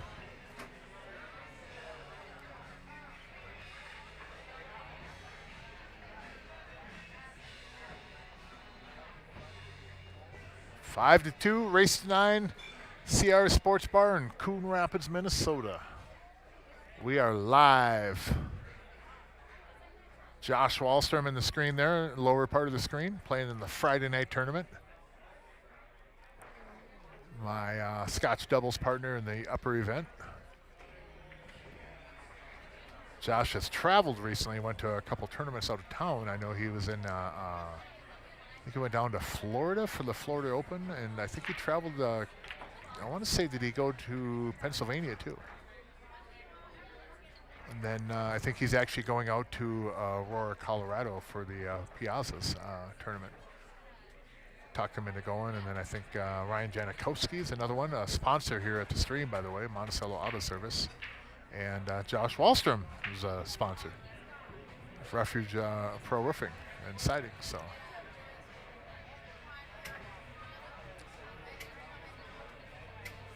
And that the promotional preview clip is, again, available on What Now in Pool, the podcast Facebook page, and then also our YouTube channel. And on the YouTube channel, again, please hit the subscribe button. We could use the support, and a lot of support on Facebook. But we're just starting out on the YouTube stuff, getting some content over there. So we appreciate it. Any support like that at all, and any compliments or advice or anything you want to hear on it, let us know. But it's been a pretty big hit so far, and thank everybody that's come on as guests, and looking forward to getting everybody else in. So again, the Minnesota pool rooms are somewhat first in line, so we'll be looking at doing a couple of those next. And then Tony Piazza podcast will be out at the end of next week. Right now, currently, Scott Barrett of the IBA Pool M8 League, and matter of fact, if you look on your screen, see where that 5 is on the scoreboard and that guy in the neon green shirt right there? That's Scott Barrett himself. He's actually in attendance tonight to watch part of this match. So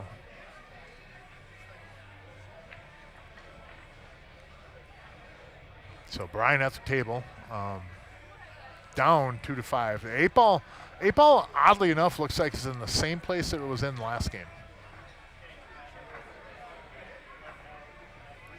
So trying to bump the 1 here with the 11 ball. Just like that. Good shot. Well done. Well done. Good stroke on that ball. The 3 does go in the upper right corner. 4 goes in the upper left corner. 3 goes in the side. 4 goes in the side. So all the solids are open right now. You just have to not take anything for granted and get yourself a pattern that you're comfortable with. Show your partner where you want to go, and then execute. And you want to be, of course, in the upper part of the table, so you make that 8 in the side really easy.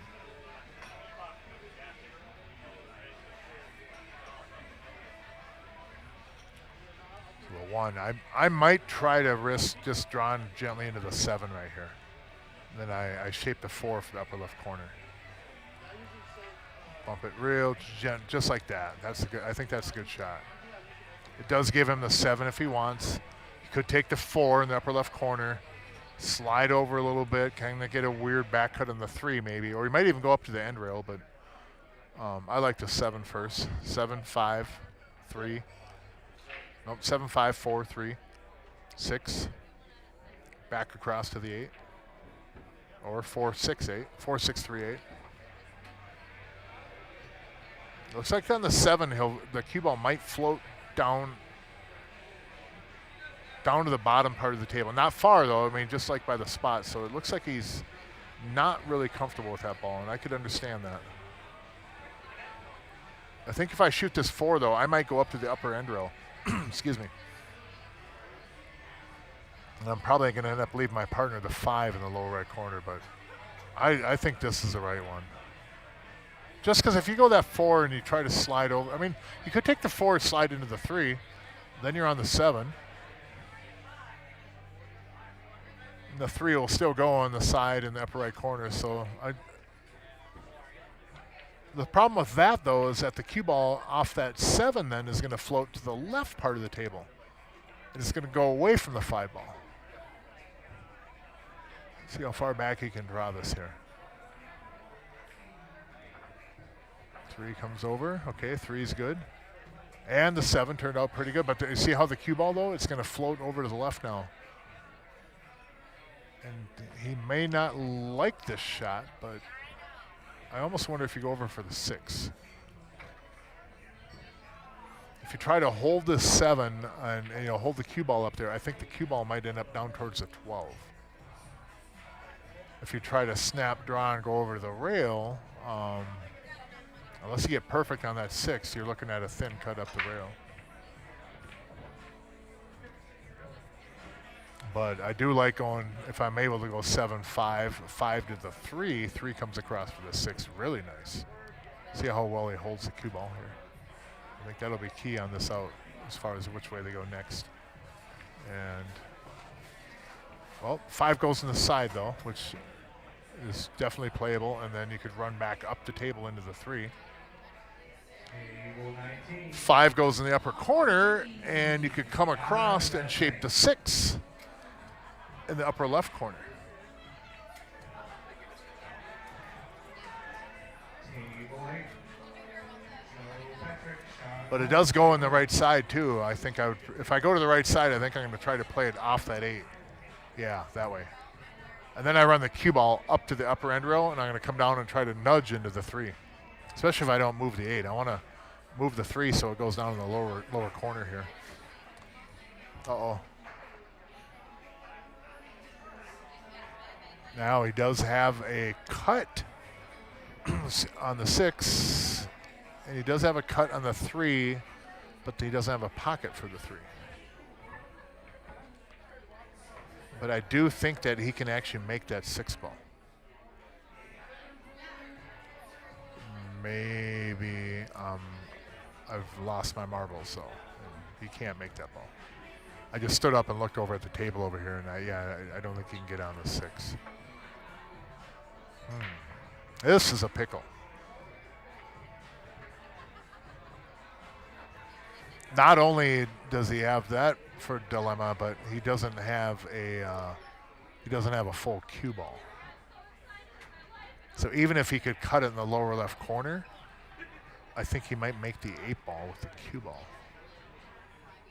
And as it is now, that 3 doesn't have a pocket. If it goes by that 8, it's by the hair of his chinny chin because that looks really, really tight. Yeah, I don't know. I that is tough. It might go, but not from where the cue ball is. If you had ball in hand, you might be able to turn that 3 a little bit to get it to go, and maybe the table rolls that way. But it's a tough spot. Stripes are open all over the table. new match, table 9. Hank That's not bad. That's not bad. I mean, you avoided making the 8. See how that cue ball was? If he hit that down in the lower left corner, I think that 8 is going in the pocket. But you make stripes, have to do their job here. You make them have to run these out and earn it rather than, slopping in the 8 somehow or selling some kind of a crazy kick and giving them a ball in hand or something, New match, JK, Soren Right. Erickson, table 7. Ron at the table here.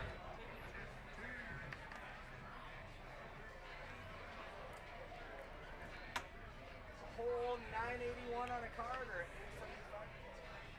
Starting with a 12. He's going to draw back into the bottom rail and try to run into the 11-15.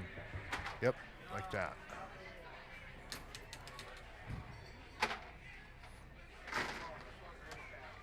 Not a bad spot. I think Tom's going to have to use a bridge. Unless he's comfortable shooting that 9 in, he gets a full cue ball that way.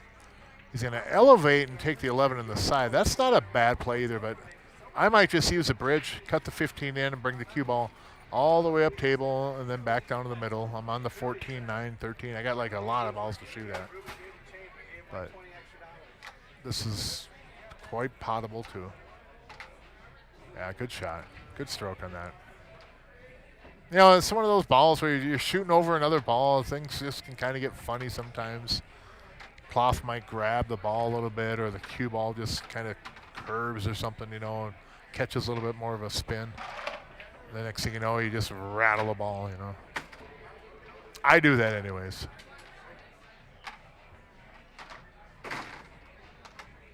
So 14 to the 10. It looks like he wants 9, 14, 10, and then 15, 13. Table 14, Hunter Leonard, Jed Lampy.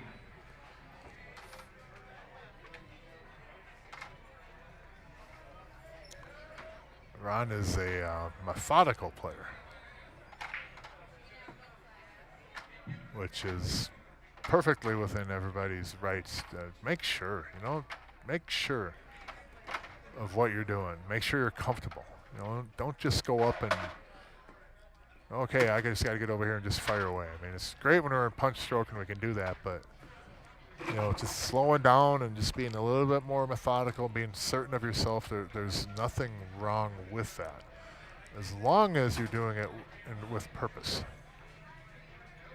Meaning, if you're going to do things with the cue ball, and you're studying things, I see nothing wrong with being methodical about running out. The time when it gets frustrating, maybe for pool players, is when someone's methodical or slower player, they don't do anything with the cue ball at all. It's just sometimes that can be kind of frustrating. It's like if you're taking all that time, you should come up with something. And that's not knocking on players. It's just I think some players would do better just speeding up a little bit and trusting themselves. I think there's a lot of times people I played that may play slow, that I trust their game and their stroke more than they do. And I just want them to just loosen some and play a little bit more fluid, because I think they'll play better. And I think in a way that it holds a lot of them back from playing as good as they can. Because sometimes when you play, not conservative but more slow, when you're getting stroke and you stay slow like that, it's almost like you have a overdrive in your car, but you're never going to use it, right? If that makes sense? I mean, you're in gear, right? You got the road ahead of you. Speed limit's 80. Let's go. And if you're used to playing slower pace and you don't accelerate some during those times when things are going really well, then you never really get to enjoy it.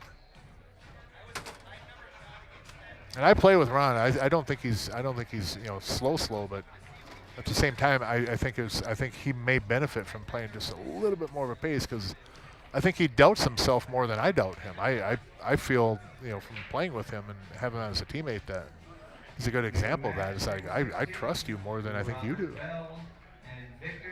And then when people start just being more fluid, nice out by those guys, being more fluid, you just see them just kind of light up. It's like a different game and stuff. So, but we are 6-2, a race to 9 here at CRs. Got a packed house over here in the Friday night tournament. There's a lot of people playing. I have no horse in the field, for those that may be wondering. I did not get any takers again on staking them in the dollar side pot. I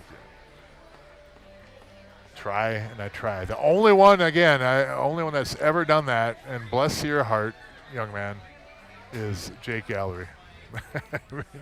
He not only did it, he was excited about it, which I found really funny. Thank you. I appreciate it. Thank you. Got a nice compliment then about just now about the podcast, so I had to thank the guy. But yeah, I like hearing that. That's awesome. The guy was just leaving and said, "Hey, I just really enjoyed the podcast." And thank you. Yeah, they've not paid me yet. So look at this table now. They'd be like, "Hey Jay, who's all squared up and who is not?" He should tell you. He's pretty honest. Jay's the guy in the pink. As long as you don't It's his birthday. nestle that 6 up to that 14 and create some problem out here, stripes is like wide open for you. There's a good ball. Then you take this ball, take the 11 on the side, get on the 10, 10 to the 9, 9 to the 8. In fact, I don't mind if I was going to say, if Ron is comfortable on that 9 right now, I don't mind that, because the balls on the left side of the table lead to the 8 better than the 9 does. The 9 leads to the 8 if you're up table and to the right of the line on the 9 to go in the corner pocket. See what I'm saying? You almost got to be up by the 5 and the 3. So the 9 really ain't the best ball to get on the 8 ball. I'm probably going to take it right now, because I can roll into the right side row, come back out, and get straight in on the 14 in the corner. Then the 14 to the 11. 11 gets me on the 10. 10 to the 8 is easy. And, yeah, I think I shoot the 9 here. Because the window to get good on the 9, the window is really small. You got about a half a diamond up table. unless you go and play it in the side and come around 3 rails, which I think is what they're going to end up having to do. Or they might end up taking the 8 in the left side pocket. But you see what I'm saying? Look at the window for the 9 now. That doesn't lead to the 8. That does right there, but look at that small window right there. You've got about maybe a half a diamond of an area up there to play to. Whereas if they took that 9 in the last shot, then you're straight in on that 14, and then imagine now the 9's off the table and the cue ball is where it is right now. Then it's easy, right? Stop shot, draw back a hair maybe, and then take the 10 to the 8. Now they're going to have to work from the 9 to the 8. And not only work to it, but they don't really have the best angle on the 10 ball to get there. So my prediction is that the 8 is going to end up being played to the left side pocket.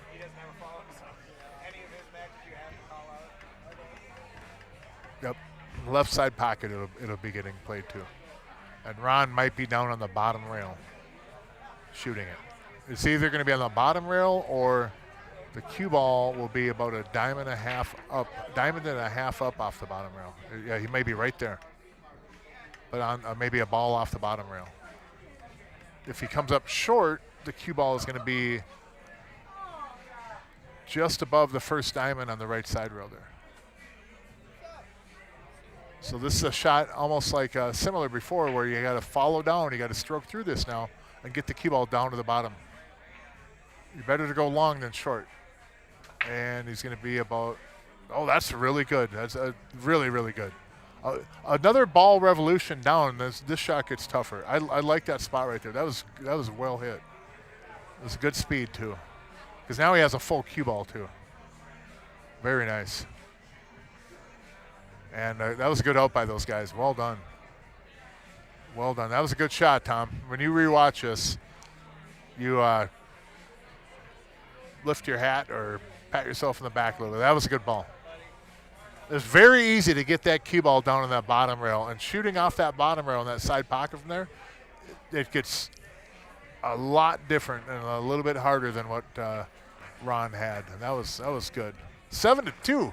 We are going to 9 live at CRs Sportsbar, Coon Rapids, Minnesota. Again, What Now in Pool, the podcast, got a couple full episodes out. We got our first one, Jerry Johnson, the interview. That has been out for a few weeks now, and then just recently we came out with the Scott Barrett interview, and that's a show that's out now live. You can find it on our Facebook or on the YouTube channel. And then we also have a teaser out for Tony Piazza out there at Piazza's Italian Restaurant and Sports Bar in Denver, Colorado, Aurora, actually.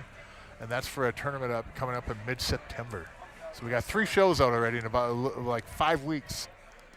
And I cannot say enough about Barry and the job that he does with that. It's phenomenal work. But I hope everyone is enjoying that. And we are, again, I want to just reiterate, I mean, I'm commentating here at CRs, but the podcast is an independent venture between me and Barry. It is in his studio at his house, so it's not affiliated with any room. That does give us the ability to, promote and support everybody. So, but right here tonight, I'm live for CR Sports Bar, doing the commentary. We've got, I think, maybe 4 years now y'all have put up with me. Good ball. Slid over, got on the 1. And Solids is looking pretty good here, as Larry David would say. Pretty good. Now, I don't like shooting that 6 right now. Yeah, you don't have to shoot the 1, but you might not get better on it than you do right now. And I don't mind playing out to the middle. If I get on the 2 and like it, I'll probably take my 2 right away, but you got the 3, you got the 4, you got all kinds of options.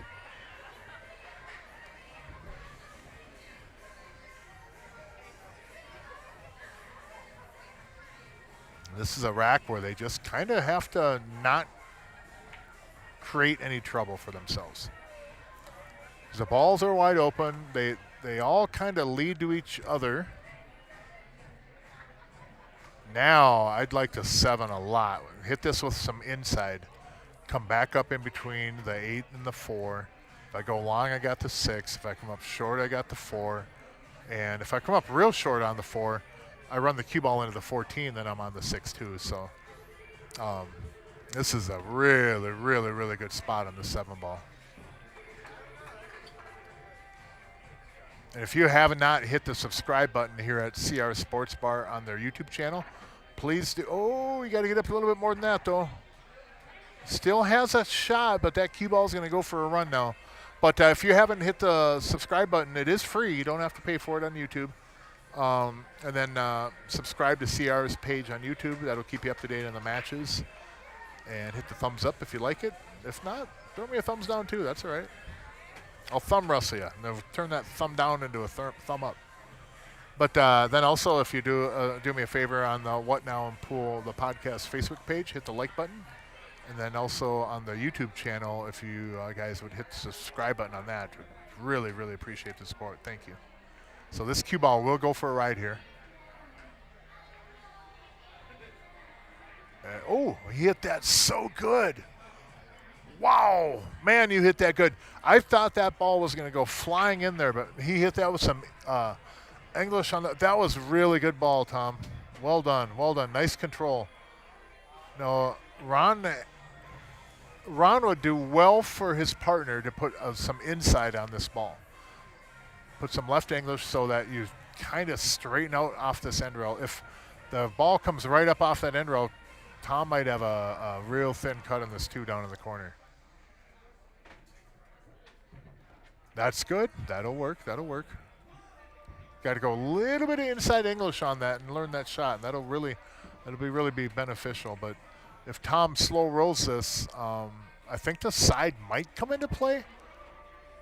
But he should be able to just kind of stun draw and go over to the rail, and then Ron will have the 8 in the lower right corner. Be another good out by these guys. Again, I think if he just slow rolls this, he might get in trouble with the side pocket. So he's going to have to kind of draw and come back with it a little bit. Not much, though.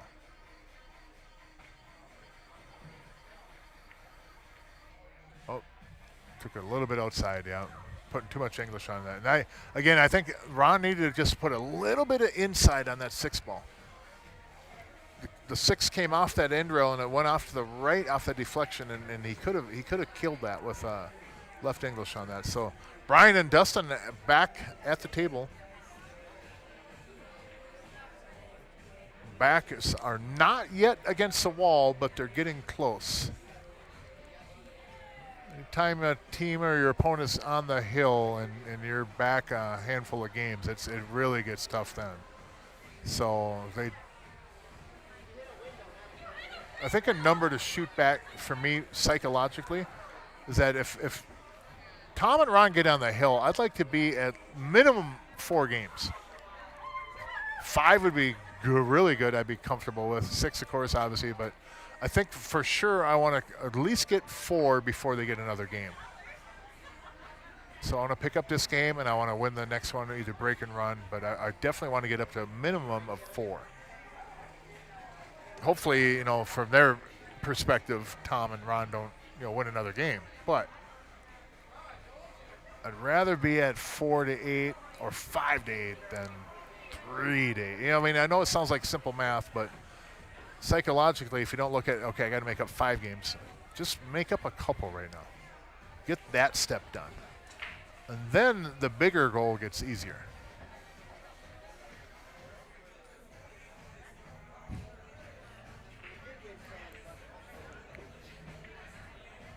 Good shot. Good shot. That's a good stroke. And then the 10 doesn't go in that low. It does go in the lower left corner, but it looks like it's a really tight pocket. It's got a big pocket on the left side, though. The 9 puts him right on it. So this should be just a 9, 10, 12, and then 14, and then come back for the 8 in the side.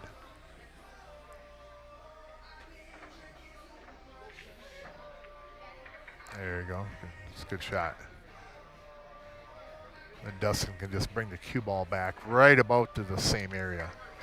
If you come up short, that's fine. You just don't really want to come up long. You don't want to come down to the bottom rail or nothing.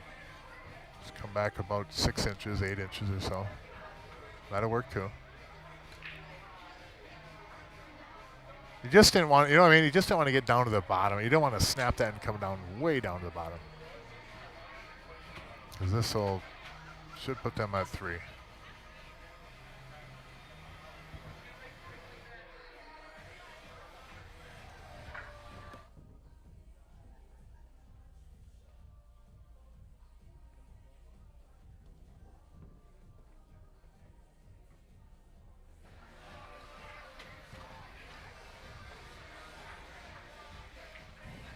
Good shot. Good shot. That's a good out, guys. Well done. Well done. First step completed.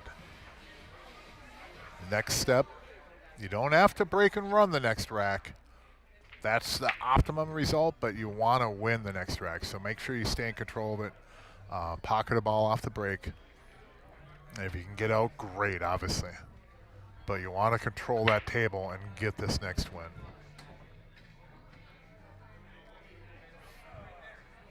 3-7, race to 9 here, live at CRs Sportsbar in Coon Rapids, Minnesota. Friday night tournament, full swing. Zach Boss in the house. Trent Miller in the house. JK in the house. Sticky Nick Hansen in the house.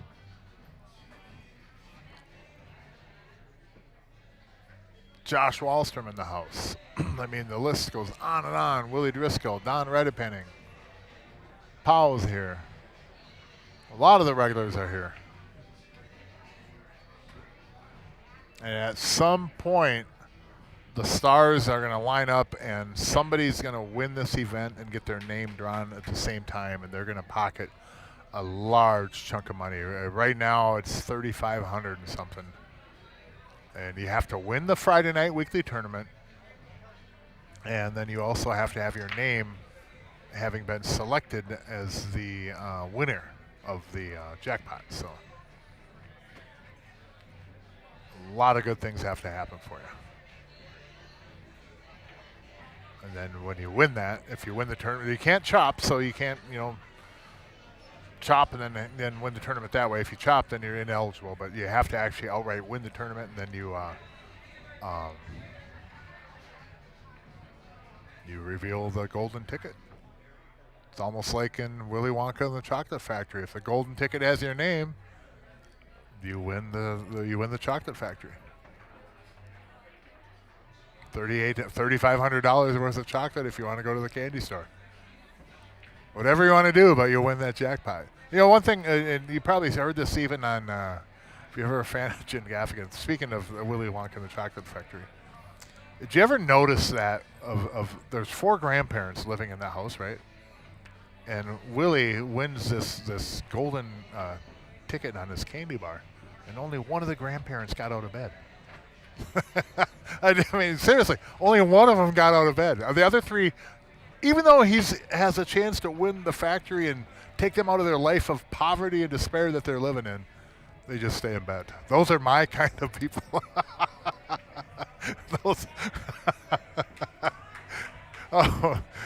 But yeah, I mean, one of the grandparents gets out of the bed. You think they'd be a little bit more excitement for that, but anyways, that was a bit stolen from Jim Gaffigan, who's one of my favorite comedians, and that's funny stuff though.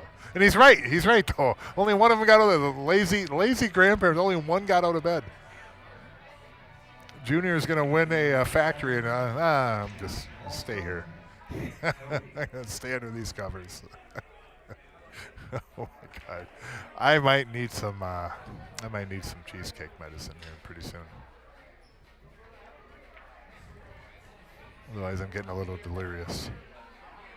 I think it might be withdrawals. A Friday night withdrawals from not having cheesecake yet.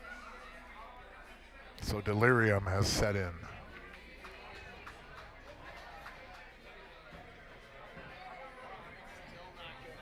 Oh, and that ball is going to drop into 2. Do you want to hop on the stream? No.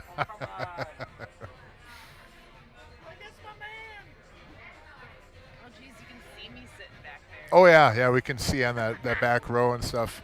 And then normally we can do like some replays too, and then there is an overhead cam, but the pool balls look kind of funny on there.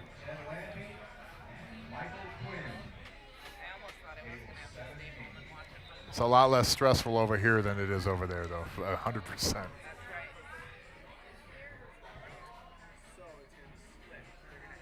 So we had, I believe it was Brian's gal came up here, was looking at the monitor and hadn't seen the. Wow, what a good shot! Holy cow, that was a good shot. Went outside and came back in and was taking a look at the stream. You'll see her actually walking behind there in the background there. Yeah. So she had sat up here. I said, hey, grab a headset and hop on, but the curiosity stopped there, which I can understand. It looks a little bit daunting at times, but yeah, she was just checking out the screen, and I believe that she's with Brian. I don't know Brian and Dustin very well. I like I said, I met them just here tonight. Went over, introduced myself, and say I'm going to be the puke over there in the booth, blabbling away and stuff. But I don't know if they're married or not. Is what I'm saying. So, but that ball came out hot and heavy. A little bit less on that ball, and Tom would have been really good either on the 12 or the 9. There's a lot of scratch on this ball right here. And if he doesn't scratch, Ron might not like where he ends up with the cue ball. Because I think he'll end up in the upper rail, maybe up in the upper left corner area. And he might scratch on this in the upper left corner too. Yeah, he would have ended up in the upper left corner area. Yep, behind the 4 ball. So, Solids back at the table again. They did lose control of the table, but now they are in full control. The only real issue would be the 6 and then the 5 ball. And if you get on the 5, you can cure the 6. But the problem that they're going to have starting out here is that the 4 ball doesn't lead them to the 5, 6, or the 3, and the cue ball is going to be coming down towards the 3 on the left side of the 3 there. So your cue ball is going to actually be going away from any ball that you can shoot at next, which can make this really, really difficult. Because you actually have to go down to the bottom rail, come back up, and it looks like the ball they'd have to shape off this ball would be the 1 ball or the 7 ball. And he really might be best served to come down and go 1, 2, like 3 rails, come down to the bottom rail, left side rail, instead of up and down. But, because see, he made the ball, but oh no, the scratch. Oh my goodness, that's a tough break. But from over there, they wouldn't have had a shot, except for the 1 up top, or the 7, right? So what I was suggesting is that when he shot that in there, to come down to the bottom rail, and then over to the left side rail, up left to the 8, up to the end rail, then back down to the middle of the table. It seems like a lot, but the path was kind of there. And that ball was very calm to scratch on too.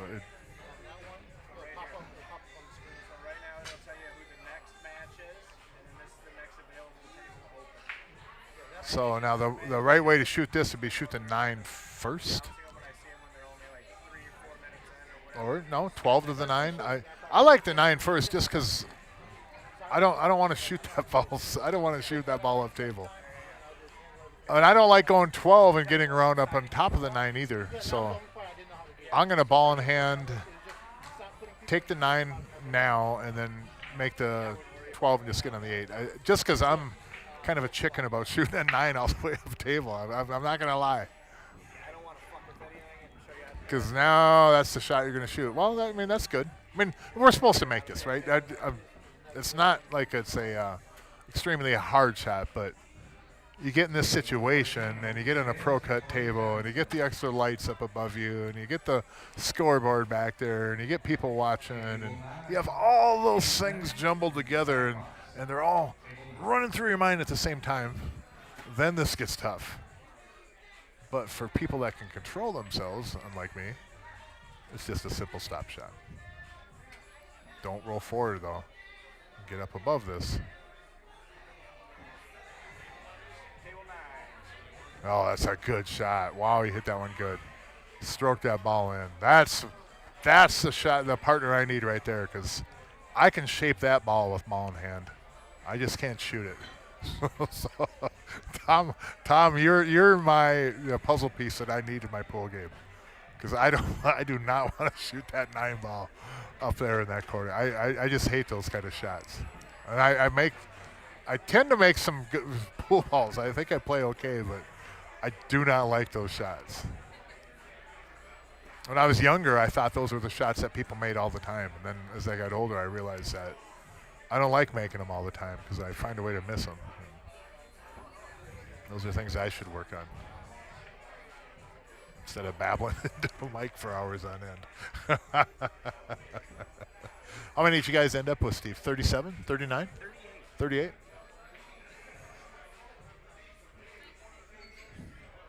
So 8-3, they're on the hill, and we got round breaking. And that's the whole step thing that I had for Dustin and Brian. Getting that extra game would have been so huge. I mean, math is easy, right? But 4 to 8, so much different. Because all of a sudden you get this game, you're at 5. Then break and run 6. All of a sudden, that object in the rearview mirror, if you're on the hill, that team is coming up strong, and it gets tough. I've always said and feel that some of the toughest games in a match are your first win of the match and your last win of the match. Especially if you lost because you didn't win enough. But getting that last one, if you're on the hill and stuff, that can be so tough. Especially if you've had a lead and then the other team starts coming back. That last win is tough. It's tough. Well, Tom rattled that ball up in the upper corner, and Dustin and Brian have another opportunity here. Stripes are pretty good. Solids ain't bad either. If I go solids, I'm starting out with a 7. Then I run gently into the 5 with the cue ball, take the 4, set myself up for either the 1. If I can't shoot the 1 directly, then I'll shape the 3 so I can bump into the 8 ball and open up the 1 ball. And then the 2 ball, you can come around 3 rails, get in the 2 ball anywhere. Steve Johnson in the stream. How you doing, young man? Doing well, sir. How are you? Pretty well, pretty well. 8-3 here is our score.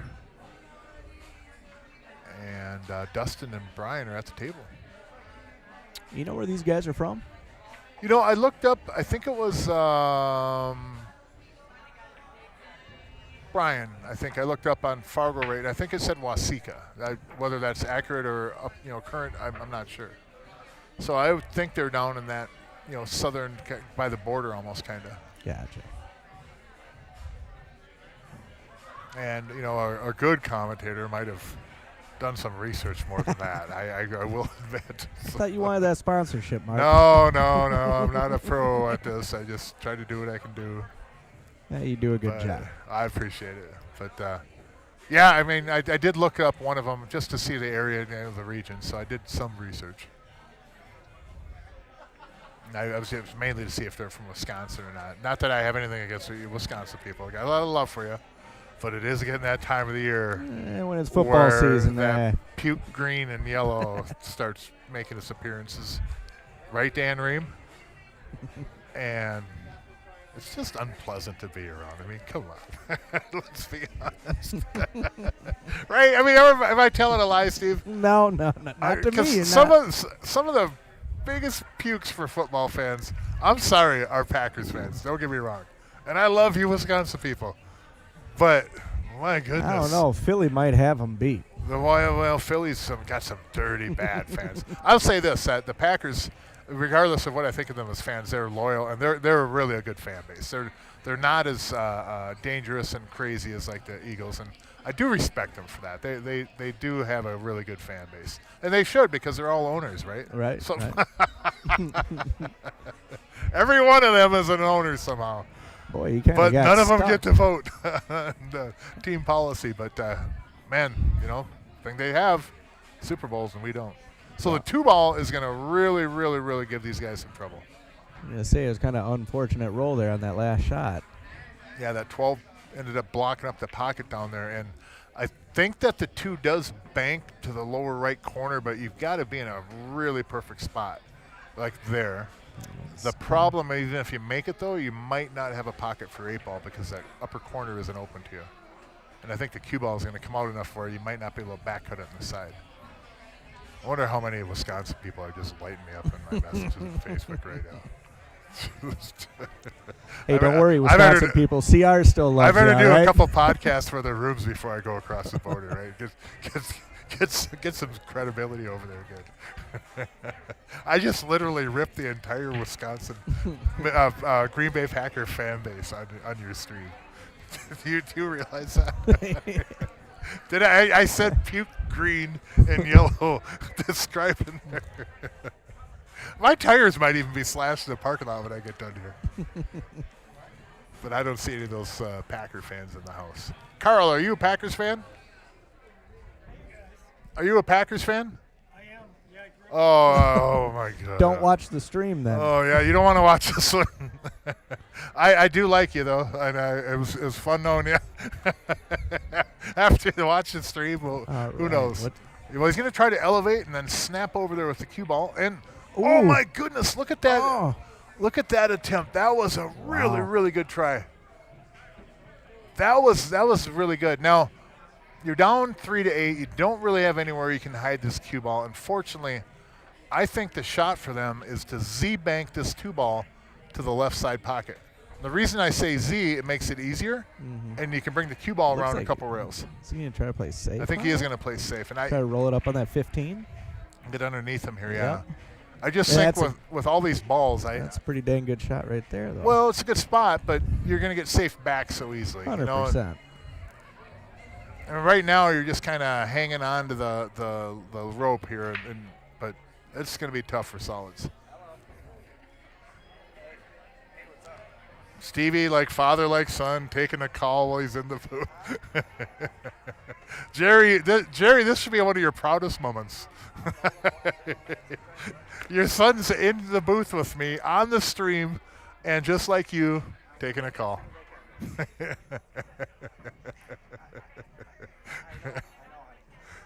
Oh, he's talking to the wife.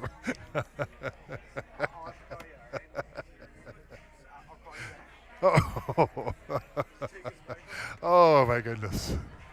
So yes, if I am welcome back, I'll be on the stream next Friday. There is going to be matches next Friday. I don't know if we have 1 or 2 yet. We'll find out when Jerry gets back in town, though. What are you going this way for, Ron? What did he? That, They were solids. They were stripes. yeah, I think Ron shot the wrong balls. I think he did too. Yeah, he was trying to hit solids, and I they mean, were but- on stripes. Even though that's Oh my goodness! now What got left though. a bad error Short there. side, or are you gonna? Yeah, I think so. Huh? I hate shooting when the cue ball is this close to the ball. I always think Yeah. I'm going to double hit it. Right. And some people can not only be this close to the ball, but they can follow the length of the table with it. I just amazes me. Yeah, the But- short shots kind of trip me up a little bit. See, right here, he's going to go fall. I think you take it in the corner. And then you float the cue ball out in the middle of the table and just take the 8 in the side. But he's going to show the shot I was saying. He's going to follow forward. And I can't do these. I think I double hit it all the time. Look at that. That's a good shot. Hit it perfect. Yep. Wow, what a mistake Wow. by Ron, though. Oh, boy. Yeah, he shot the wrong suit. I was kind of wondering what the heck he was doing there. And you'd think well, that's the thing, too, is you think you'd have to look at the table and think, well, I don't remember shooting any solids in. Right? Or yeah, I mean, you're playing doubles, so you get up and you have 1 ball on the table. was that their first shot though, You'd at have the to table? And Yeah, then that was their first yeah. shot at the table. You'd have to think that something's off. They seem to be in good spirits about it. Him and Tom Yeah. up there in the corner laughing about it. Well, it helps What when do you do at that point? it helps you know? when you're on the hill, though. It does. To be in good spirits when that happens. If they were down, and let's say these guys were in 6 or 7, I don't know if there'd be the party up in the upper left corner. Even if that's they can, going on. you know, But I will put say this. together a rack or two. I mean, that's going to put a lot of pressure on them. And Well, Tom does have a great attitude, just so He you know. does, all the He time. has a really good positive attitude. So kudos to him on that and to Ron as well.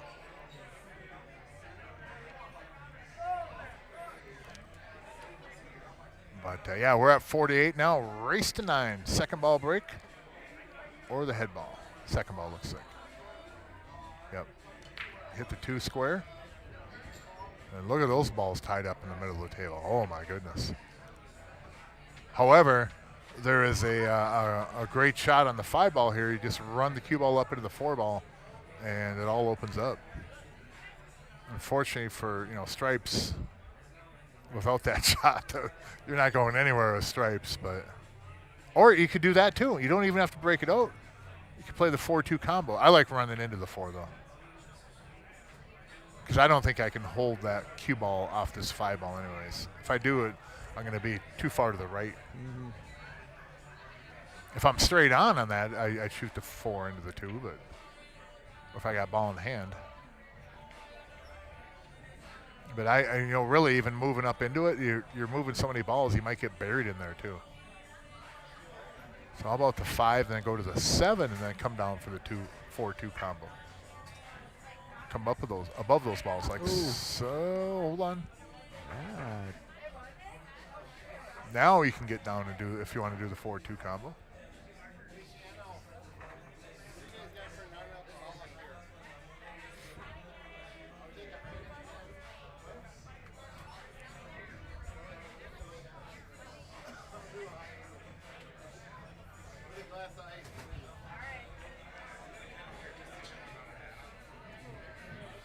And I don't worry about the 3 right now. You can come back for that. I think the big thing is to get on that 4 for the 4-2 combo. And, missed it though. But that's okay. I mean, look at these stripes. Nothing's going anywhere right now. We have the 9, but you make that, you're not going to be able to splash into those balls. The 7's blocking the pocket. The 2's halfway there to the side pocket. This is a tough table for stripes. There's no way to really even break these out from off of here, unless you run into the 3 ball and send the 3 into him. Is he going to play safe? It's not a bad idea. Yeah, that's not a bad idea. no.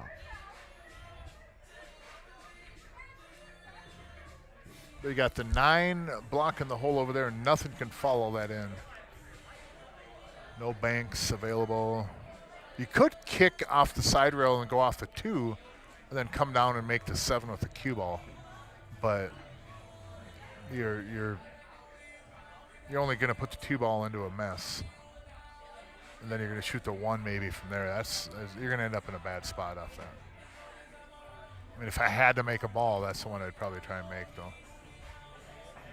And I don't know if I like this because I think unless he doesn't disturb the stripes. I don't want to touch those stripes. Right. That's a pretty good try. And he moved the Hard to tell stripes. from But here. Can he get past that 1? I think he can go by the 1 with the cue ball, but then they're done. Boy, this is a tough table for stripes here. And for solids now, too. Look at that 4 and the 2. It's a mess. If I'm Ron, I might actually try to kick the 12 in from here and make sure I hit above the 15-10, because then I move one of my balls out of there. I got something out there besides the 9 ball. You know what I mean? He ain't going to do it, but I think I would play that shot. It's timing up. Because now, even with this, you haven't improved your position over there. At least kicking at the 12. Yeah, you're going to move the 2, but you got another ball out of the way.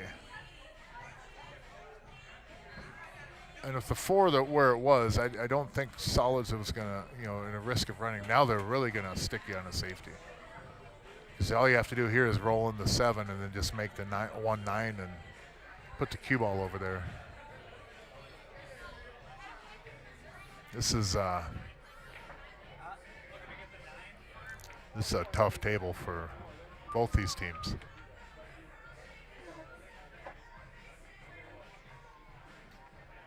Going up on the 3-hour mark on the match. No, 2.5 hours.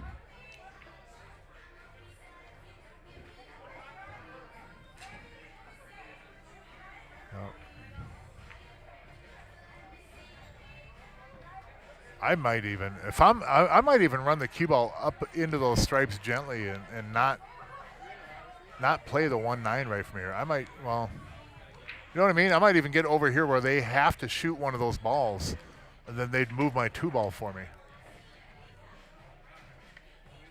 Because now, if I think I go 1-9 and just put the cue ball over on the right side of the table. Powell Hurd, table 12. Powell But if I'm solids, I'm going to be very careful because that 12-10 looks like it might go in the side pocket on a kick.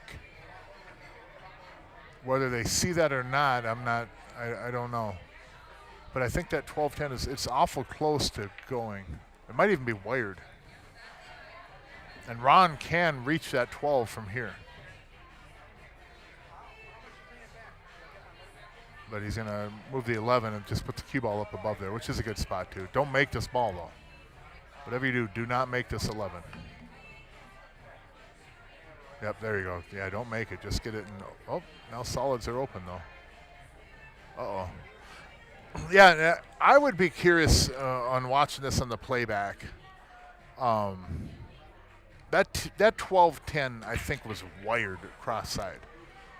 And Tom could have kicked at that and made that ball and then spread the 15-13. Everything would have moved. I don't know if they'd have gotten out from there though, because I think the 13 would have come down to the bottom rail and the 1 would have been in play. But I think he definitely had a chance to make that ball. So now the problem that you're going to have is if you're solids, if you want to get out here, is the 4 ball. So I might not even make the 3-1 right here. I might just shoot the 4 down to the bottom rail and play safe with the cue ball. Take them away from the 11 and play it safe. But I mean, you can get out though. Don't get me wrong. You can get out. With the way those stripes are over there, I don't mind just punching the 4 and then getting the cue ball down to the bottom rail. You want to safe and stick me behind there, I'll just move the 2 ball. And then, it's still game for solids.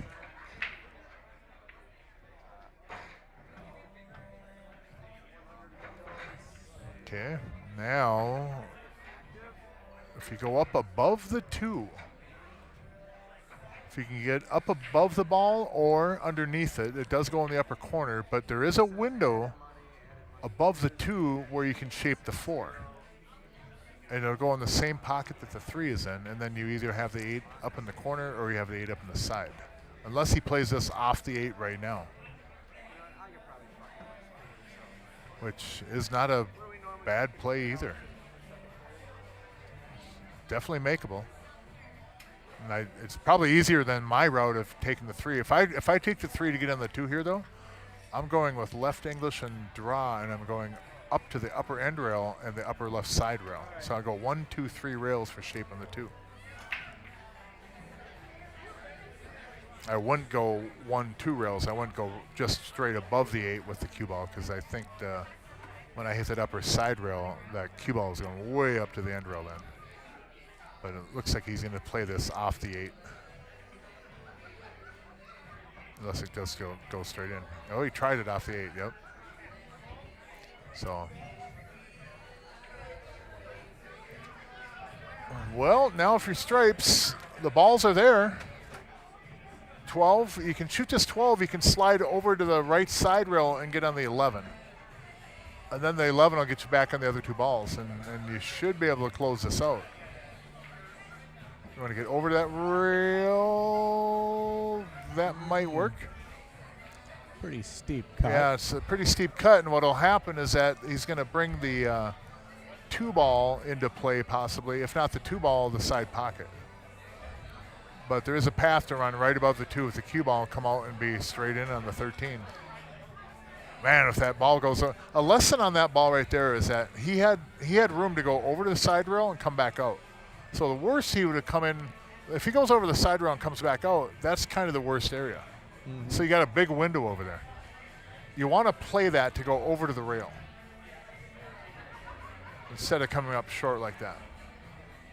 Watch the cue ball here on this. He's going to come up short with the cue ball. Oh, He had a good path on that too. he did.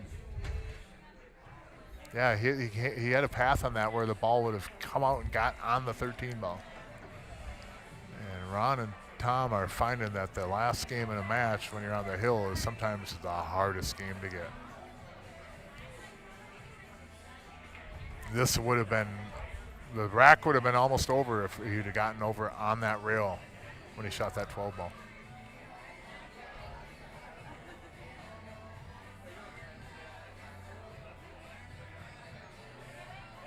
I don't think the 15 goes. It's kind of hard to tell from this angle. It's like almost, can you play it off of that? Was that the 13? Yeah, I don't think the carom goes either. I think it's going to go about a ball above the left point over there. And I don't know if Ron can see the edge of the. It looks like he's calling safe, huh?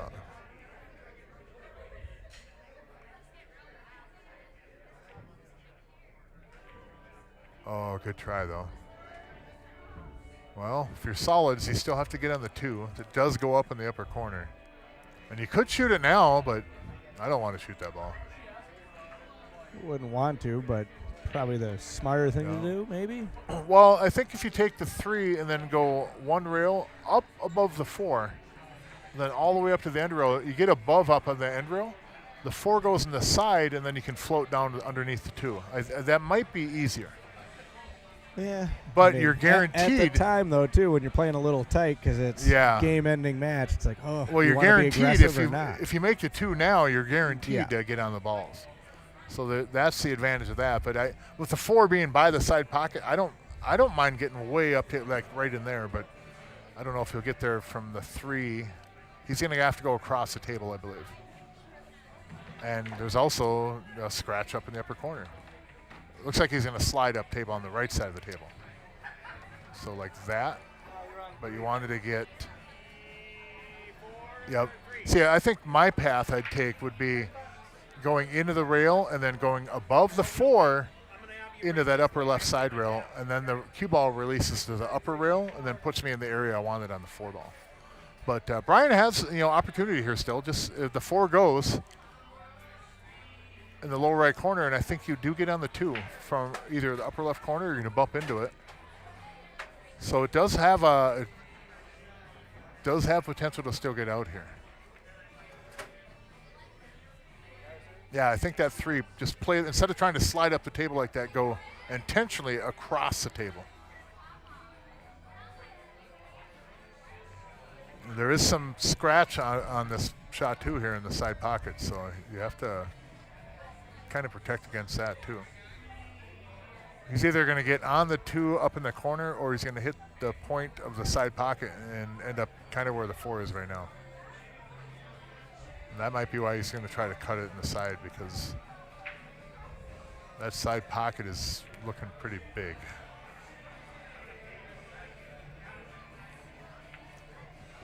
Yeah, that's why I would be a little worried taking that 3. The 4 ball. That's Or the the 4, 4. yeah. No, but when they shot the 3. Oh, up yeah, there, when he shot the 3, yeah. I would have come across with it instead of sliding up. Tried on a safety there. Came up a little bit short. But that's a tough ball that he had to shoot. And again, I think the odds are he's probably going to hit the point of the pocket if he shot that 4. And I think the cue ball goes up and doesn't give him a shot on the 2. So that was a tough spot. Now, Tom could make the 15 here. If he can, I would take that, because I think 13 gets me to the 8 easier than the 15 does. But that's a good spot. That's a good shot right there. Now it gets easy. Is he over the 8? Well, the thing Ron Ron doesn't want to do here is come up short, and he doesn't want to bump into the 4. And that's where coming up short. He had to draw and just come back across and come up the table a little bit.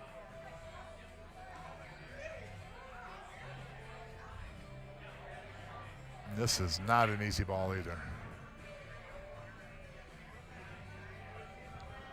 But you're Mark Weaver. They're all easy. Well, right? if he misses this, I think the 8 will come back down by the spot area possibly. Somewhere where the rack would be. Nope, missed it on that side. And look at this cue ball. Well, that ain't bad. I thought the 8 was going to get in between the cue ball and those balls, but now just rolling the 4. You got the 2. Tom and Ron, the objects in the mirror are closer than they appear. And that means that Dustin and Brian are coming up fast.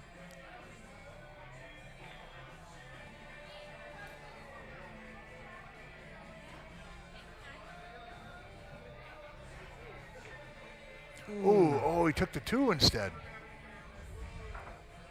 I wonder if he felt if he took the 4 that the cue ball was going to come out on the table more and leave Brian tough on the 2. Must have been more of an angle on there than it looked. This could do it right here. And there it is. So Ron and Tom are victorious tonight, 9-4 over Dustin and Brian. And that'll do it for us tonight. Now, they normally turn off the stream from this match, and then they reboot it. So if you are going to hang around and watch the Friday night tournament, they have matches on there. There's no commentary, though. But, from me up here in the booth and from Steve Johnson, hey, we appreciate everybody tuning in, and have yourselves a great weekend out there. Make sure as well, a quick plug on that podcast, What Now and Pool the podcast, Facebook and YouTube. YouTube is free to subscribe. And then on Facebook, hit follow, but there's a few good episodes out there. And we started it off again with Jerry Johnson here. So from us up here at the booth, have a great weekend out there. Be safe, and we'll see you next Friday. Have a good night. Bye. Stuck in the kitchen. Man.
Between you and Sean.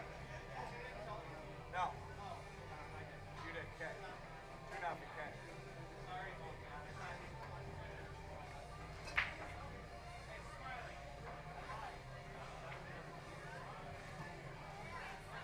I'm going to put you guys on table 15.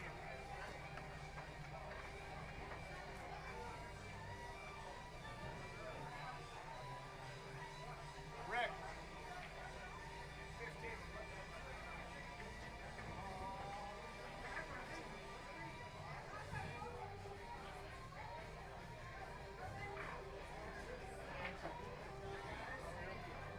Good? Doing good. Where's your cheesecake? What's that? Where's your cheesecake? Yeah, none tonight, man. None tonight. For the big match? Looks like I'm going to miss out tonight. Well, normally I do when there's a doubleheader. But I'll be happy to get home. Yeah, well, I got to check on your food. What's that? I got to. No, you're all good. How did you make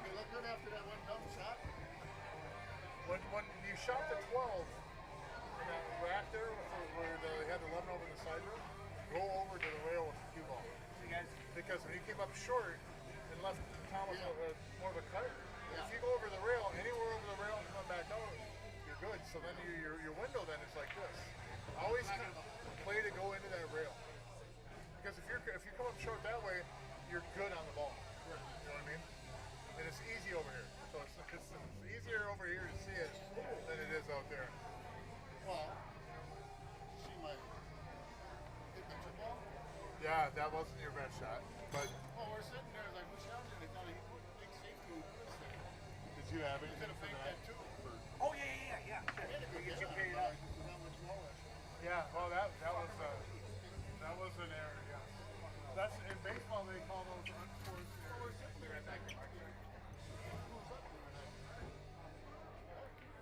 Well, that's the thing too, though. Thanks a lot for your position. Well, it's nobody's responsibility but you. I know. But the thing to think on that when you're going up there is like, if I'm you, I'm like, I don't remember shooting on these balls there. You know what I mean? But it's okay. You know why? But you know what? You get in those situations in that tournament like that, it's stressful, man. I tell you what, though, that kick shot you did when he saved you, you went 2 rails and hit that. That was one of the best kick shots I've ever seen, man. I was sitting there. I said, right now, I don't know. I said, I don't know what to do. I don't know. And then you hit it. Then you got stuck on the safety. And where he plugged in there, he played 2 good safeties. He did. He played 2. And then you kicked and then you almost hit that ball. I almost got it. And when he plugged you in there, I said, Tom, if I'm you, I would dial and call Ron. Right? Because he just did something in this situation. Because I don't know what to do. Oh, it's fun now. Yeah, good. Congratulations to both of you.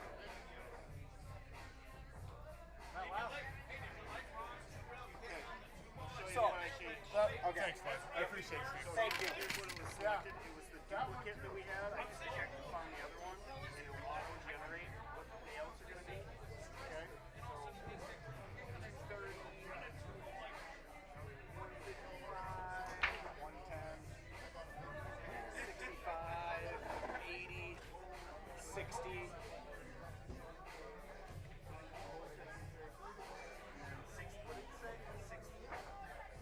60 is 7th through 8th. No, a what? Total. Oh, Jesus. I fucked you all up then, dude. Wait, no. It was kind of right. So 40 on 5th through 6th, 30 on 7th through 8th, 20 on 9th through 12th. And 9th through 12th.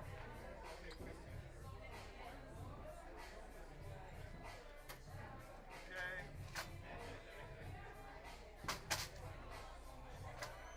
I like to separate them all out. Post-its on. Okay, the only other button.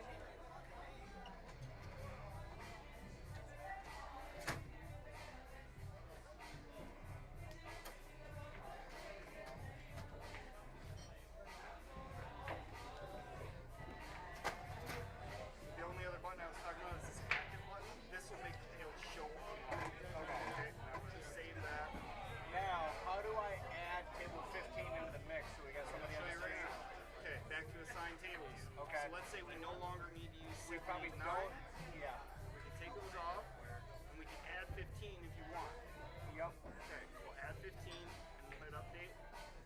Yeah, so it should just be the front half now, right? Yep, just the front half and 15. Okay. Here you go. What's up, man? Is there a table that I can jump on or Yeah, anything that nobody's playing on in the front, you're good to go. here? Yep. Are you still in the tournament? Oh, well then I can put you on. I'm gonna probably collect from all those other guys, but I'll put you on 10 for now. How about that? Yeah, I'm looking to play. You want to play like 5 games or something? I'm out. So. I'm playing great. Oh shit. Is it 2 of you going on there?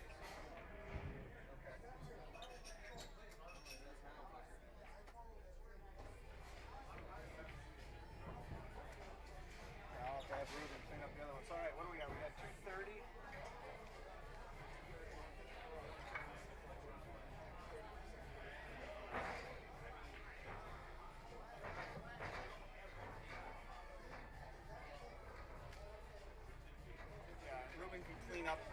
those tables if you want him to. I guess he's in the kitchen right now.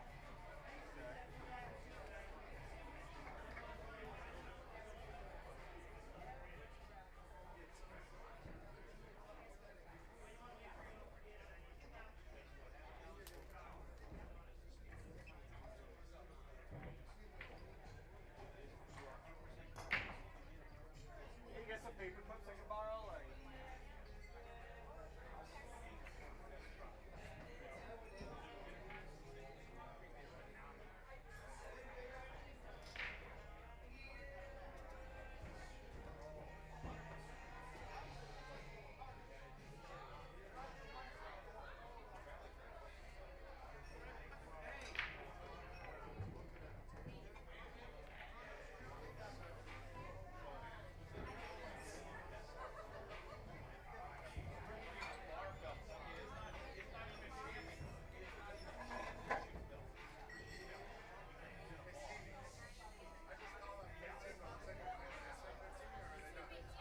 no, so go to 16. They were on 16 because I didn't know how to add 15 to it. I watched somebody on the stream. So they're supposed to be on 16, but they're on 15. Sure.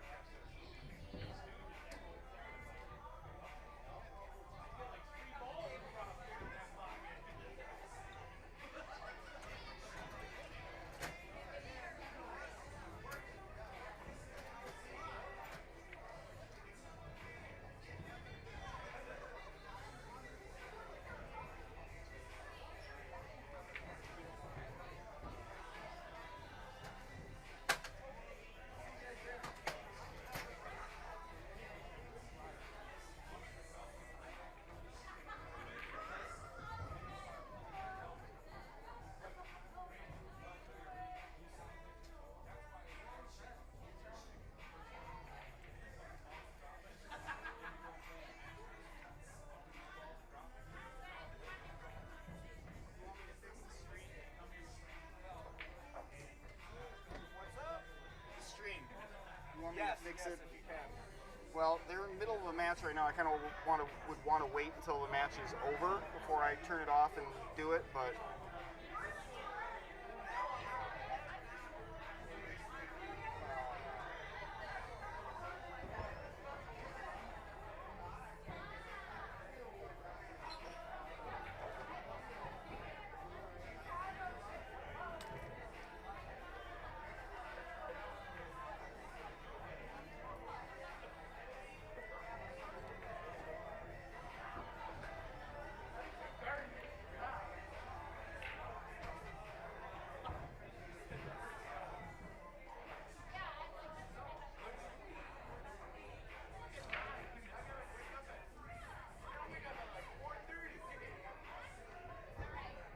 well, guess that's not aimed at it. Okay, well, I'll wait till later on.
kiss some. Yeah, you gonna kiss some whores with that mouth? Yes, I do. Did you? I can feel.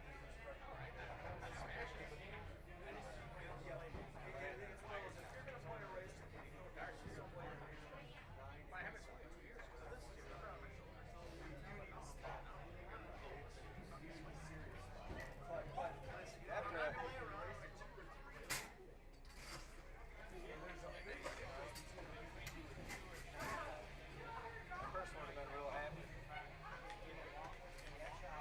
Give them 9th through 12th money just for 9th.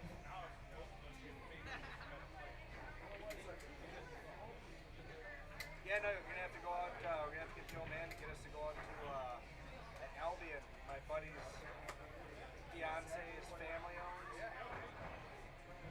That's a fucking sweet horse. I like it a lot. 9 times out of 10. But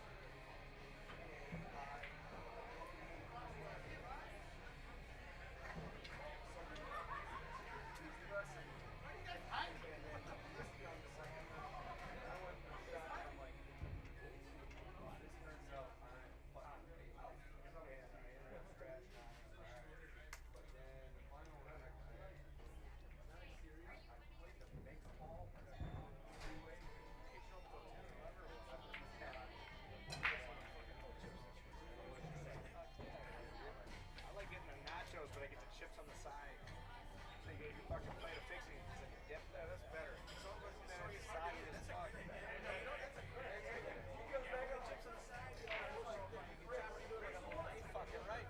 That's like taco dip. That's the way to get that. Right? I love it.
back on 6 right now playing with a guy, but make sure you go in the back. There should be no tables being used back there. Like 9, 8, 7, 6. If they were in the tournament, now they need to start paying because they're fucking knocked out. You know, just go let them know or whatever. That's what we normally do. Other than that, yeah, you can clean those ones up. Be like, hey, you want to rent it out?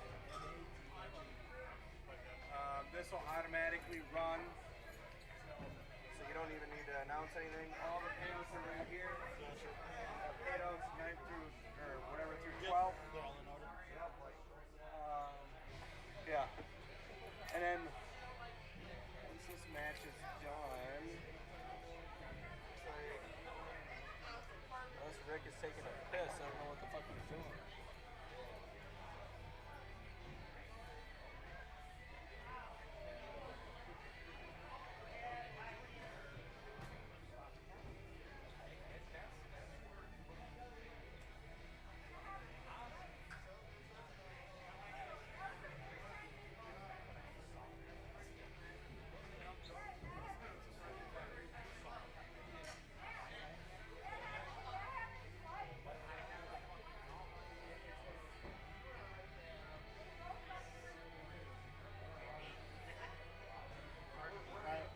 So I'm gonna assume that they're practicing on 6.